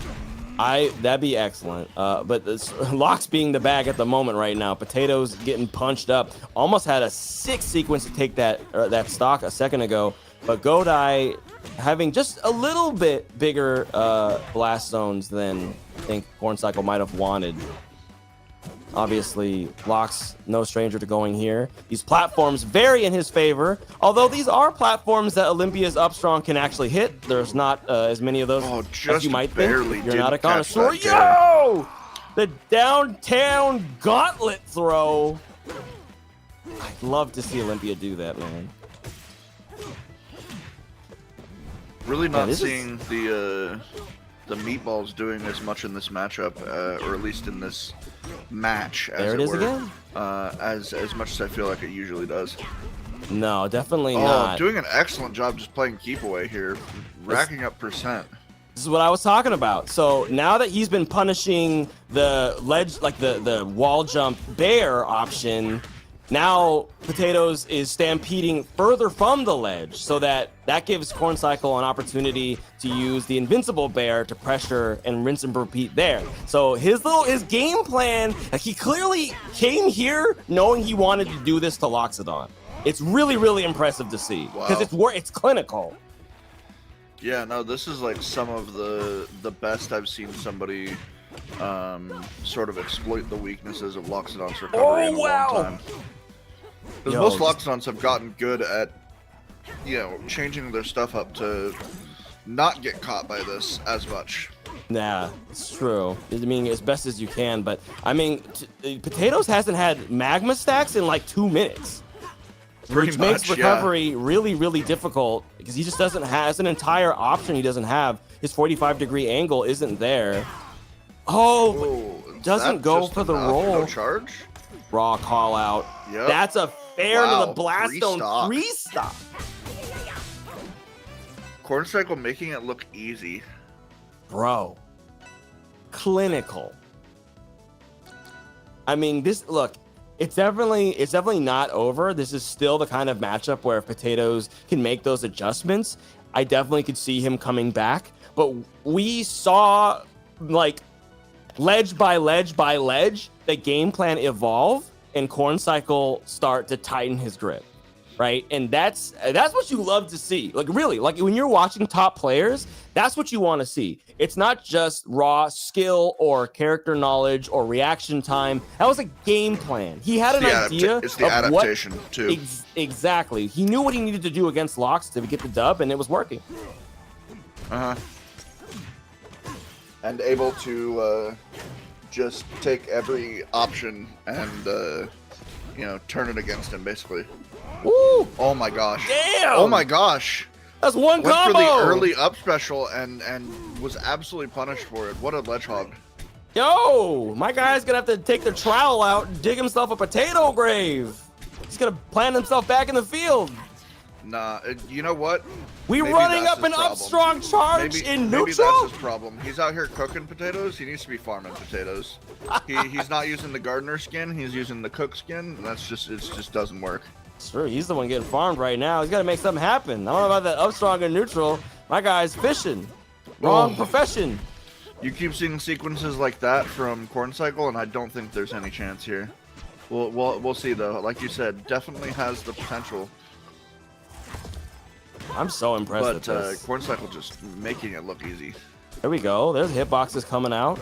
A little bit of jab, a little bit of up tilt, but the DI hard out, not quite what he needed. I don't know that he could have lived that, but hard out, that's gonna take his stock for sure. Shimmer kick, definitely brutal to hold hard out on. Wow, doesn't kill. And not quite enough. I mean, they did lower the ceiling, but they didn't lower it that much. Corncycle very content. He said, you're not gonna make me come to you. I'm not coming to you. I know what that's like. I know what you want.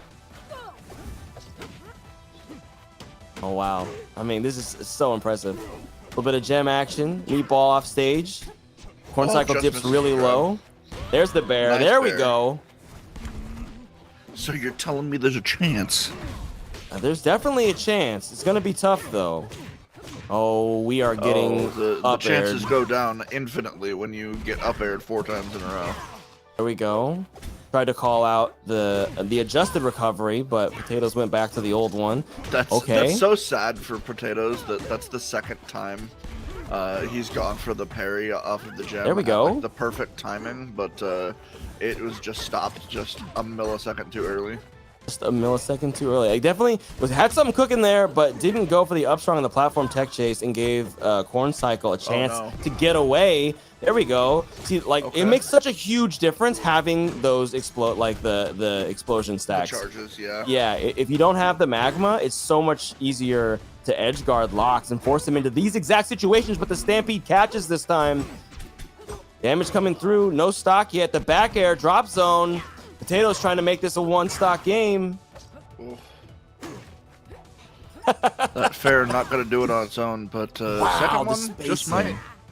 Woo! No, third one definitely would have, but he caught him with the neutral special instead. My guy was charging those tusks. he said, I'm going to catch you getting a little greedy. That's it. Doesn't matter. The rat gets it. the cheese in the end. Shimmer Kick's going to take it. What a showing. 3-1. Potatoes doing crazy good stuff in that first game. So good, though, was Corn Cycle that my camera died. My guy murdered the whole thing. That's how on point his combo game was. That was really, really impressive. Oh, there you are.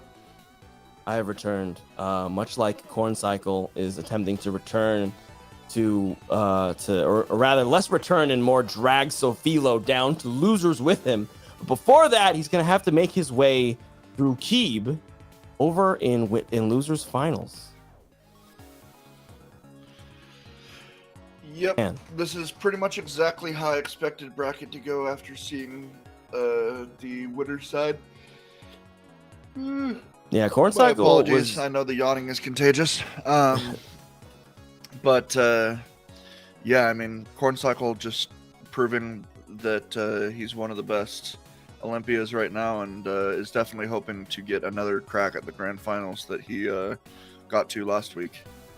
For sure. I mean, and even that Sofilo set was not super definitive. It was powerful, but it wasn't super definitive. Oh God, no, yeah. So Corn Cycle could definitely do something with some adjustments here.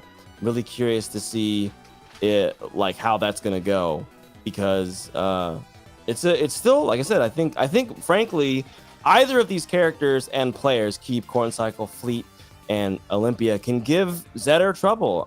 We were seeing it a little bit, and unfortunately, like I said, Keeb on that game, losing game 2, it seemed like the game plan got broken up a little bit, the momentum got broken up a little bit. So Keeb has an opportunity here to take out Corn Cycle, go back to Sofilo and say, hey, I adjusted the game plan.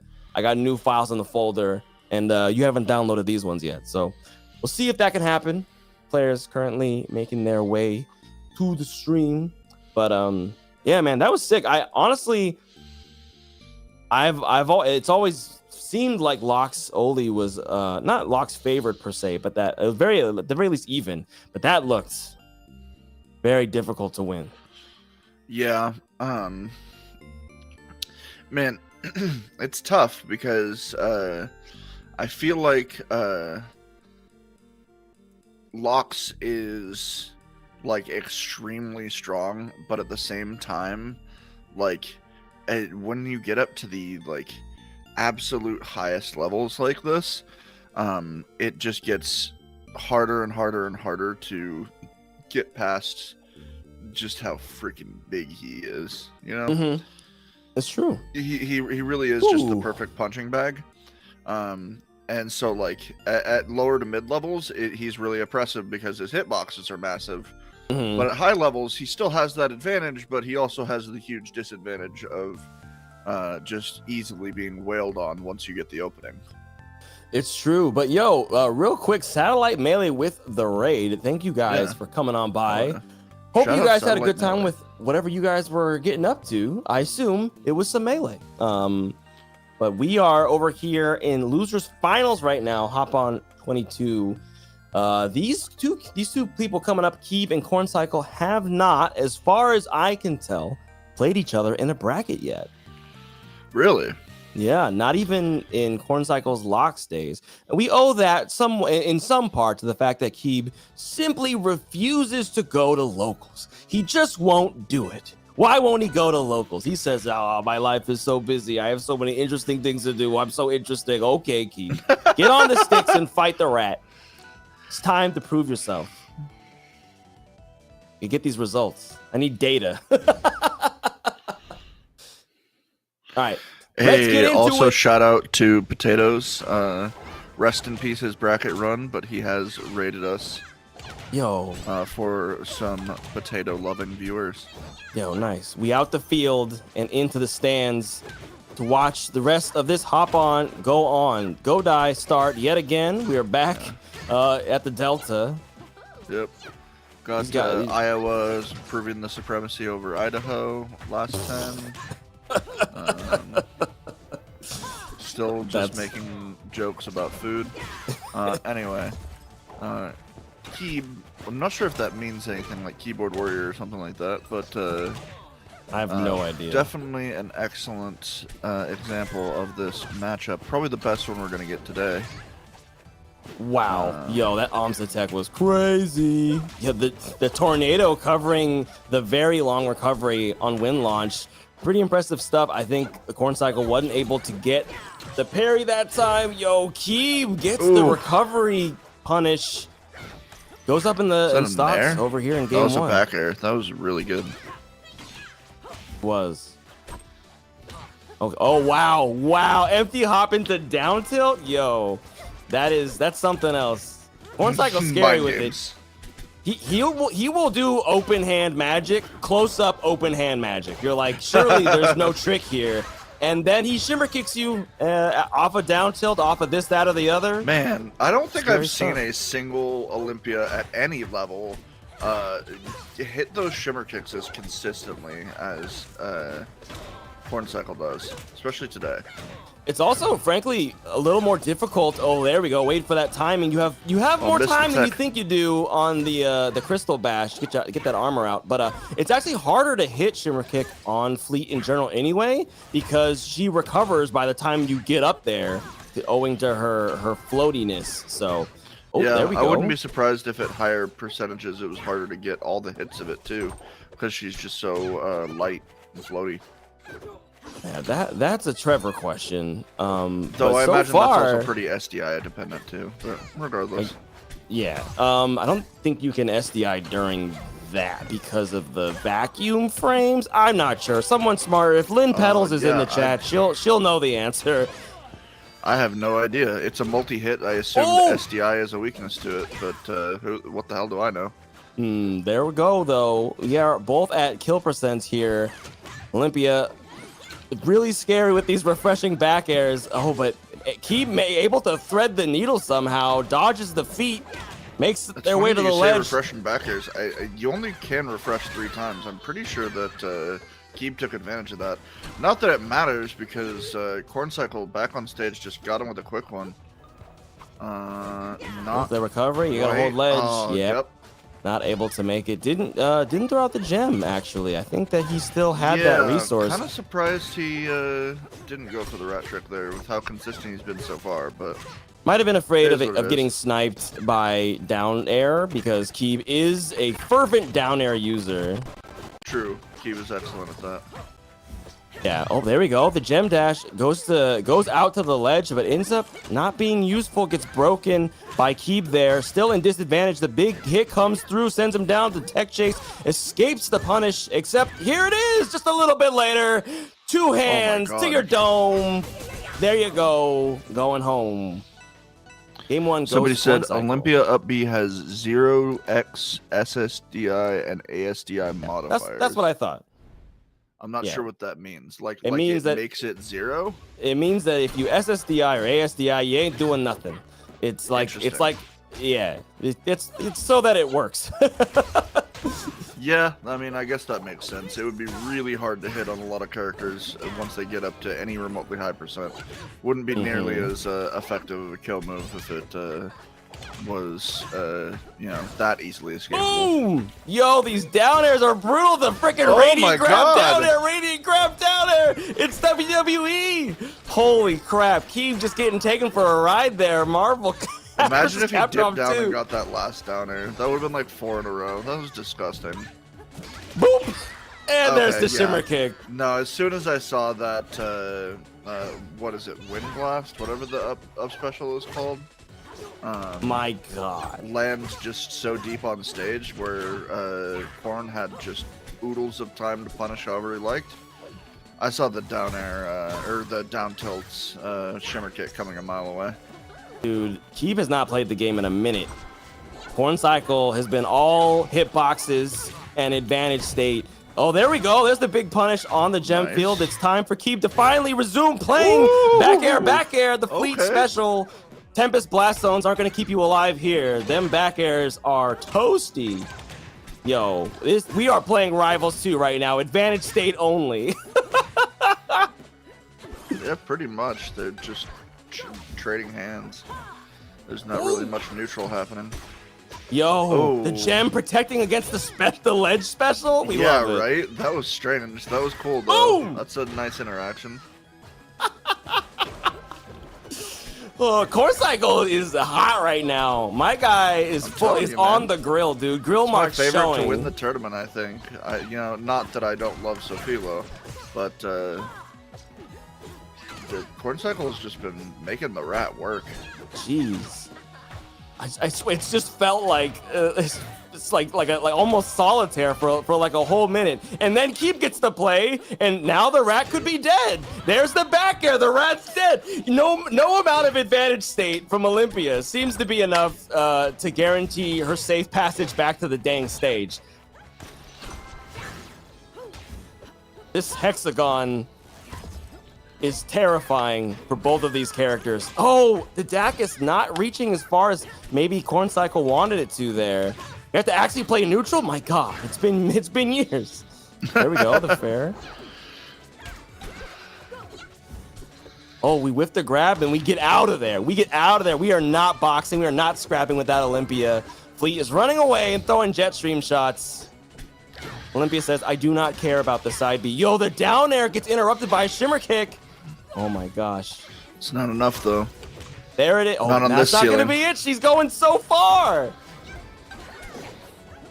Ceiling actually being a pretty big advantage to Fleet in this matchup right now. Oh, the caught multi-hit the there. down That's B. gonna do it. That's enough. Wow. What a beautiful edge guard from Keeb there. Really looked like Corn Cycle's game to lose, and unfortunately for him, kind of did. Like that felt like classical musician and a trap DJ like competing in like small sets. Like they're just going back and forth, playing one side of the stage to the other side of the stage. It was like that scene in Scott Pilgrim versus the World, man. Like Olympia's doing punch, and then Keeb is like, I will slowly dismantle your recovery and then you die. Right. What a game, man. If you play either of now- these characters, you need to watch that game. Now wait a damn You're minute. gonna need to farm that VOD. Am I being punked? Am I being gaslit? Has Corn Cycle's name on Steam today always been Calm Cycle? Yeah. The R and the N are just really close lately. They've been getting to know each other for a while, Oh, and they shut decided to move into each other. They're just sharing space. That's what happens when people get to that point in their lives, and they want to take the next step. Speaking my of next God. steps, keep trying to put a hole in the head of Olympia, and it worked. So they're up a stock now. Here in game 3. Keeb just used the disgusting range that Fleet has to just poke at the longest ranges to make it just shit. Sorry, I'm not articulating myself well.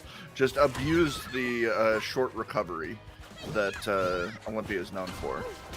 It's true. That has been Keeb's bread and butter so far, but he kind of got stuck at the ledge a little bit and Wow, lost that his parry. stock. Things are kind of evened up, more or less even percents. Yo, we are spinning the bow in the face of the rat. You can't attack me if I keep spinning this bow. I'm spinning the bow. Have you seen my bow? It spins. Oh no, he did it again. Oh my man, god. That deep dip fair into dare has just been Corncycle's nemesis for the past few stocks. Oh my god. He was just spinning Oh my the god, bow, the amount of dude. times that she just spins the bow and gets the gem for free. Yo, Especially now that Corncycle you doing pointed it out. That's so funny. doing everything he can to keep from beautiful. going down there in disadvantage, but he'll go down there in advantage and he'll punch that fleet right in the face. I swear, there's no such thing as losing or winning in this game. There's only who won and who lost. These two are freaking swinging. It's so satisfying to see how deep both of these players are willing to go to just delete that stock. Well, they're like, I don't care if you're at 40, I don't care if you're at 120. I'm gonna follow you all the way out there and try to get that stock. This is the most anime set of Rivals I think I've ever seen. It's Yeah. just like I think I can definitely agree with that. it's pretty impressive. This Oh my one god, and the Corncycle Sofilo set, I think. it's pretty impressive. My gosh. Oh wait, gets caught. The Oh. fair's gonna catch. We still have resources though, but no. Oh no, not enough. Reads the option. Yeah, It's that's a 2-1 Keeb. yeah. yeah. That was a break game for Keeb. That was Corncycle's counter pick. Obviously, Going Dojo, an back to excellent pick Dojo. for Olympia, both in gameplay and in theming. So you'd think that she'd True. feel a little bit more powered up, That's but a take an thematic arrow win. to the dome. It's pretty hard to come back from that. The only better thematic win is Rockwall with the skin on. Sure, it's true. She has two homes.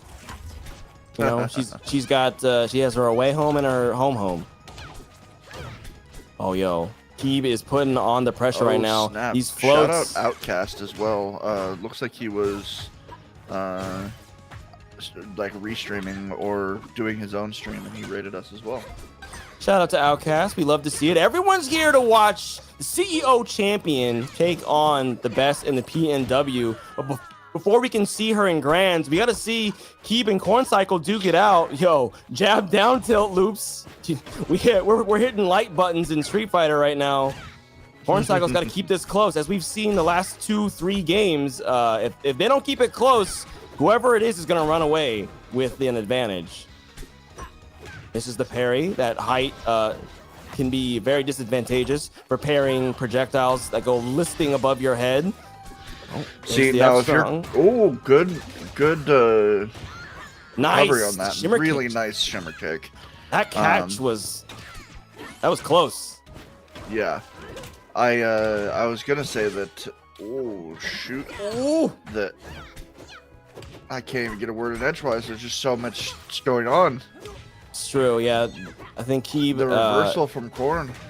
Keeb is really having to mix up that dare timing to make sure that it remains effective, because Korn has been really good about mixing up his recovery, and especially last game, obviously the Keeb was fairs. guessing right a lot. So we'll see if the mix-ups are going in Korn's favor now. Even stocks, the percent goes in his favor now. The shimmer kick to the what a ceiling. shimmer kick. Not quite enough though. She's just too floaty. It's like super kicking a doily. She just floats away. Yo, he almost hits her with the shenanigans he was pulling on Mystery Soul in their set the other week, where he was doing jab down tilt and then back up F Shimmer kick strong. from that low, not gonna be enough either. Didn't quite happen That though. low, Yo, Especially the hard DI out. That was instant death. absolutely. Ooh, wow, didn't grab ledge off the double jump there, but Keeb not ready to punish. Throwing out jabs, the arrow Now finds we've gone its from mark. Corncycle having a slight deficit in the set to having a bit of an advantage. Trying to get as much extra credit as possible here with Yeah. this 120% stock that he's hanging on to. It's true. Keeb Definitely doing reaching a pretty bit. good job of it. Beautiful spot dodge.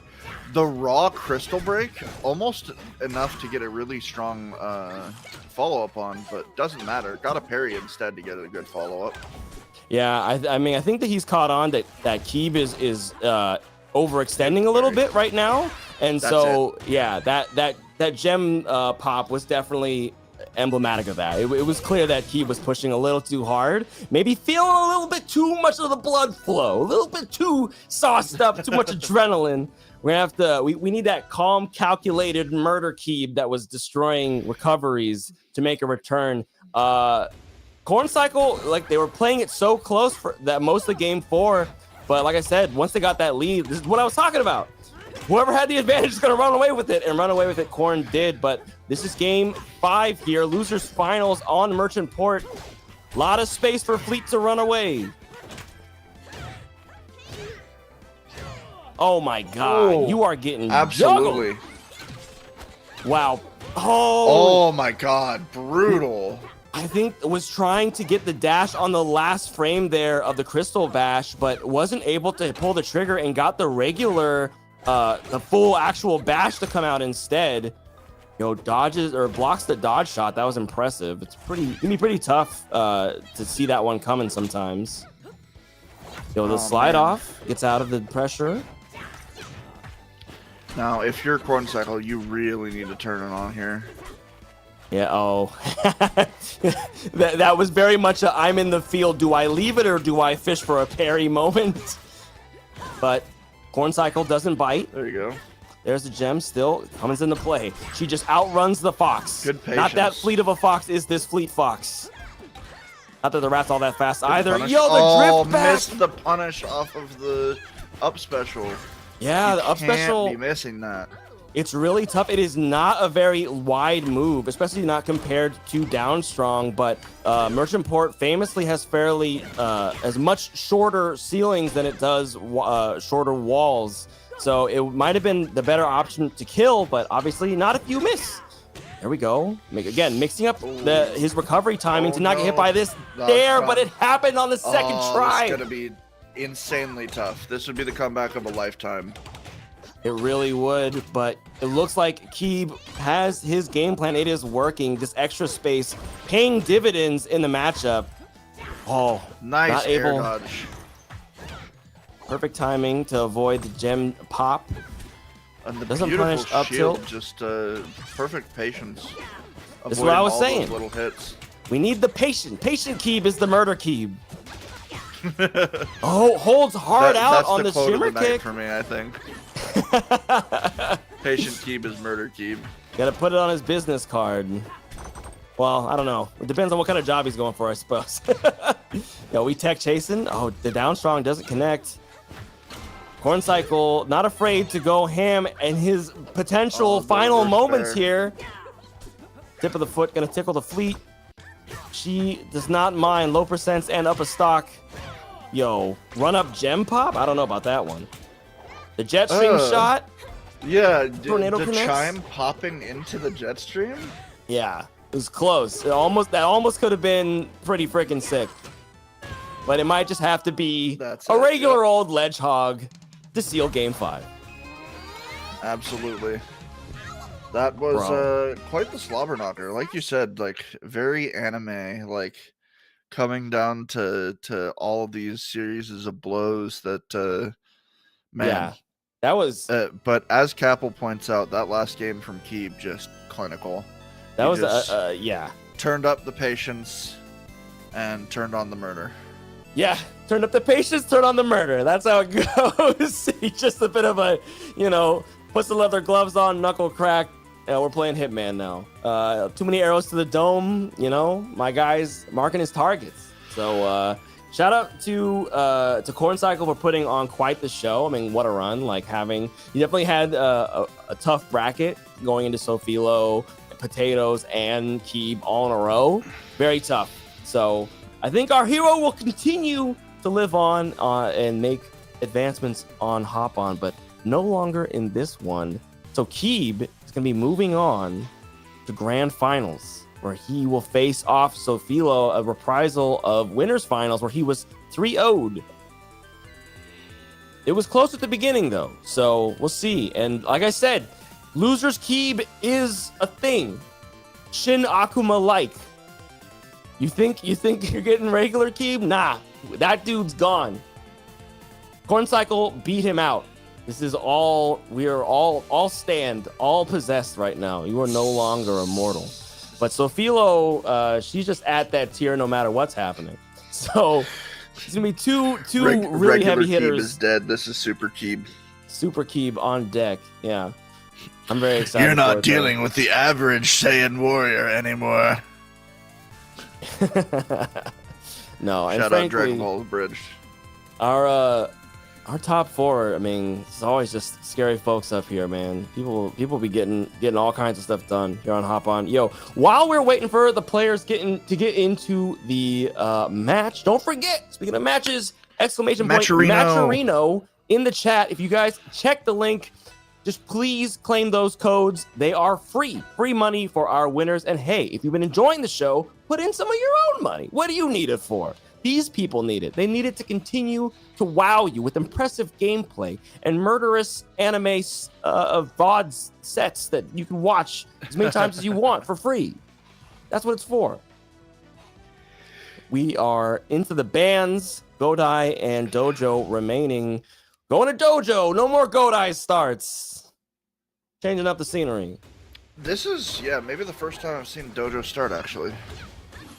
Today, I don't know. Yeah, I don't know that we've had a Dojo start so far. I feel like it's typically a very divisive option. Frankly, most people tend to ban it against Zetterburn, but you don't need to ban it against Zetterburn if you're Keeb and you are just Zetterburn favored stage. But holy shit, he's dismantling the lion.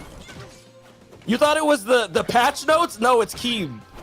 He's the one doing the dismantling. This lion is in pieces, but Sophilo never won to remain separated for long. Her game plan always on lock, always on point, fighting back, trying to even up these stocks. That's the thing, is I feel like if there's one thing that Sophie is excellent with, it's that like mental fortitude with those kinds of situations where like For sure. I feel like a decent number of people would see that first stock from Keeb and be like, okay, I guess this is over already. I mean, did you see the winning moment at CEO? No, I haven't watched the finals yet. There was the pop-off was almost non-existent. It was like an Olympic diver level of splash, just like bloop, like it was. She was like, "Yeah, I was gonna win." It's like, "Yeah, I did it. I beat Cake and Marlon." You know. It's like Daigo. When Daigo wins, it's just like, okay, yeah. Honestly, like they seem to be similarly serene players, but Keeb is very much ahead of the game right now.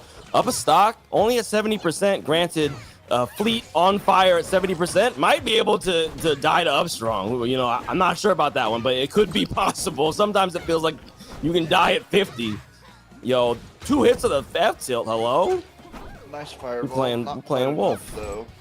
Let her get back on stage. Oh, wow. Really was going for it there on the down strong, but the special get up keeps the lion away from the fox just a little bit longer. We are playing Missile Command.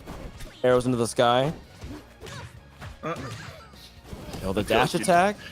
While I also got it. I feel like you kind of dated yourself with that reference. Bruh, have you seen my forehead? I'm carbon dated. All my rings, I'm like a transparent Game Boy, man. Everybody knows how old I am, and everybody knows the score with Keeb. My guy is playing so hot right now. Takes game 1 over Sophilo. Seriously, after that close set with Korn, you wouldn't necessarily expect that dominant of a game 1, especially on Hodo. That was really impressive from Keeb. That's a big moment, man. I mean, beating already Zetterburn better on than their Dojo? first set together. Like For sure, by a long shot. I was saying, losers Keeb. He's scary. We don't know. We don't know what he is. We don't know what he's gonna be. Not dealing with the average Saiyan warrior anymore. No longer the case. We are just. I guess we're staring at Fleet. Keeb is just relishing his victory. He just really wants to see Fleet's expressive face. Yeah, this is what you need to feel inside when you take wins of any kind, any level of player. You should be as happy as Fleet is when she beats anybody. You should be this excited, True. And this summery vibe. You don't wear that. Let that really saturate and flow through you, so you feel powerful. Yeah, I this have is only my like maybe probably third favorite fleet skin, but it definitely fits the summer vibe the best. Well, it is called Summer Fleet, so that makes sense. Well, that's an extremely unoriginal name for a skin, so Well, sometimes things happen in summer, Furtry. I can't help you there. Did you see though, Sophilo with the young good game emote there? I did. I did. Yeah, we love to see some sportsmanships that maybe, but hey, that could be Sophilo being like, hey, good game, you're not winning anymore. Yeah, good game. It'll be your last. Yeah. Oh my god. Did he just low profiled the special get up? Note to self, just dodge the meat toss. You can just sit there and wait. That's actually hilarious. My gosh. Okay, Nice well, see. hug. There Caught it. the No! time with the parry though, not enough to punish. Well, I think they flubbed the short hop there, which is unfortunate. Oh, missed the but grab. the percent's evened up pretty quick, huh? I mean, it looked like Sophia was kind of running away with it in the beginning there, but Keeb says, no matter how long you make me sit here, I can still just lightly float off the stage and hit you with the dare, arrow in your brain, and now you're dead. Keeb has been so good with those deep dares today. He really has. Just floating way off stage to the point where there's no way they could tech it. My guy double bounced off the tornado to mix up that arrival. That's impressive. Like, didn't want to give Sophilo any free anti-airs on his way back to stage, and he managed to come back to stage for free. All this 30% is off the back of that play. But it's a pretty tough situation right now. Yep, raw F strong or up strong. That's gonna do it. I think, especially if you're. There goes another one. Especially if you're Sophie here, you really need to capitalize on every opening you get like that. With the up B from Fleet, it's probably her laggiest move. Yeah, it's definitely why the Fleets complain about her recovery. I think it's specifically because of that component of it, which is fair. It's extremely vulnerable, especially compared to specifically Zetterburn, whose recovery frames are not that high on his up special. But Fireline is also pretty vulnerable. His recovery is also much more linear. Right, so that's the trade-off. And look, speaking of trade-offs, these players are playing it real even right now, almost even percent. Dipping down though, Keeb not able to get the dare for once, and there's that. Oh wow, the fade back, able to escape this bouncing lion, shining left and right. Kind of interesting to me that this was Sophie's counter pick too. I feel like I don't see many Zetters going here, despite the thematic win, but. I feel like the extra space kind of lightly benefits Fleet here. Wow, that back air is going to take it coast to coast. I mean, at 165 or whatever he was at, that does make sense. Oh, not able to get the up strong on that one. Yeah. Well, I think that Fleet might have been a little bit too floaty, but it won't matter. The stock is cleaned up one way or the other. About even percents here, though, as the sun goes down, skies become red. Who's going to be leaking crimson in a second here? Yo, the jet stream shot interrupts the fireballs. Get a side special war. Whose projectile will win? Yo, we missed a bit of a Fleet. yeah, the turns out the projectile character has pretty good projectiles. It's true. It makes sense. God, it's impressive how even all of these things are. Yo, the nair to call out the fire slam. That was really impressive. But the up strong is gonna take it. I'm telling you, Fire Amp is so impactful. Even here on, especially against Fleet. And this massive stage, yeah. This is brutal. You can see Keeb try to DI it, but it purpled. Trevor said, "You're dead, son. It's over." Yeah, I mean, I think any other character or without the Fire Amp there, and it's not a straight up kill. Oh, for sure. Yeah, if he just had to do a regular, regular uppercut, I'm like, oh no. Regular up strong. Just a little regular guy. Up strong in the game, like. Yo, Sophilo not letting Keeb breathe.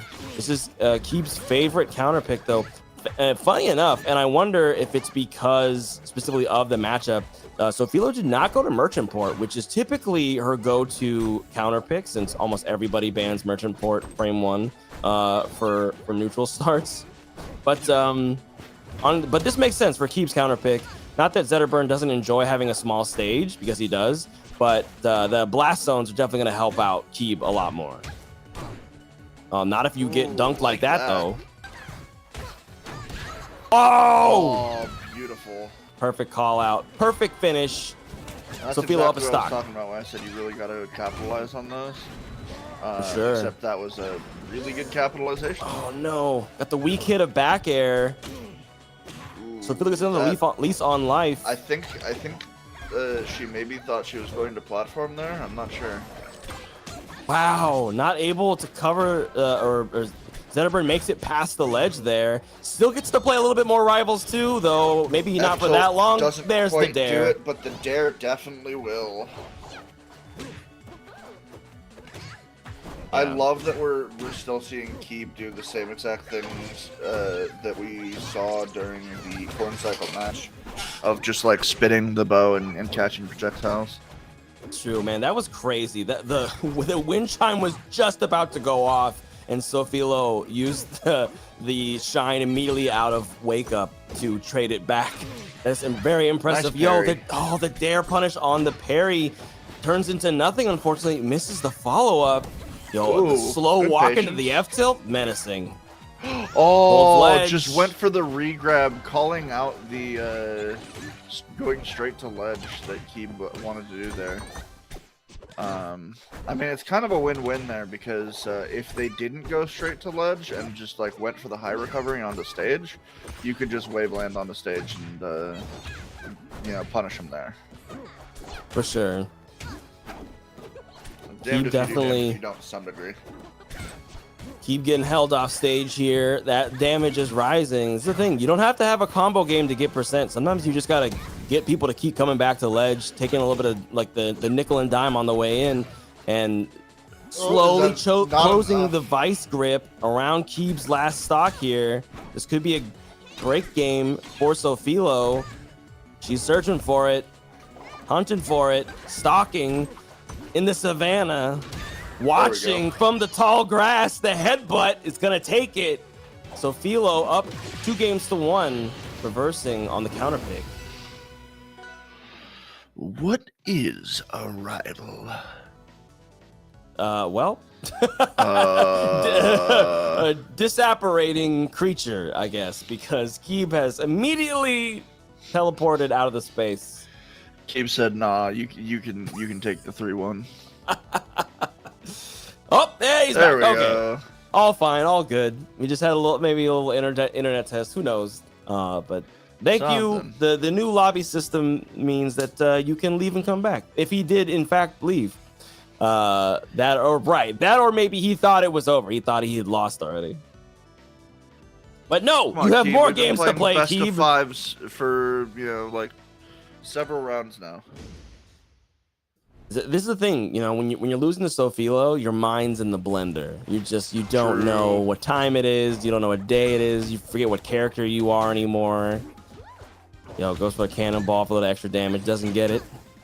We on the ledge now. We punishing on the ledge. This is what I was talking about. That percent is racking up without doing any combos. Just raw advantage state. There's the cannonball. Man. Ready? It's Wow. wow. God, that killed? Wow. Didn't. Yeah. Yikes. It's sad. I feel like this is not the same Keeb we saw 2 games ago. Well, this is the thing. Like I was saying, it may not be that it's one Keeb or another Keeb. It's just that it's Sofilo. True. Sofilo did have to sit for like 4 games. So Yep. as she warmed up, it could just be that she remains dominant after that initial game or 2 jitters. True, and I mean, this is the thing.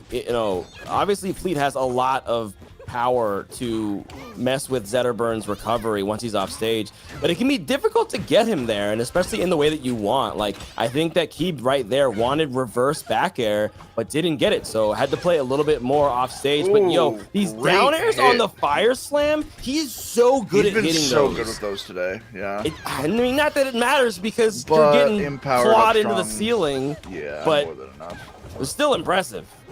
Yo, pity flip, she says, I'm out of here. let me start over again. Hold up. You go, I'll go over here, you go over there, and then we'll come back and fight again. Yeah. And break.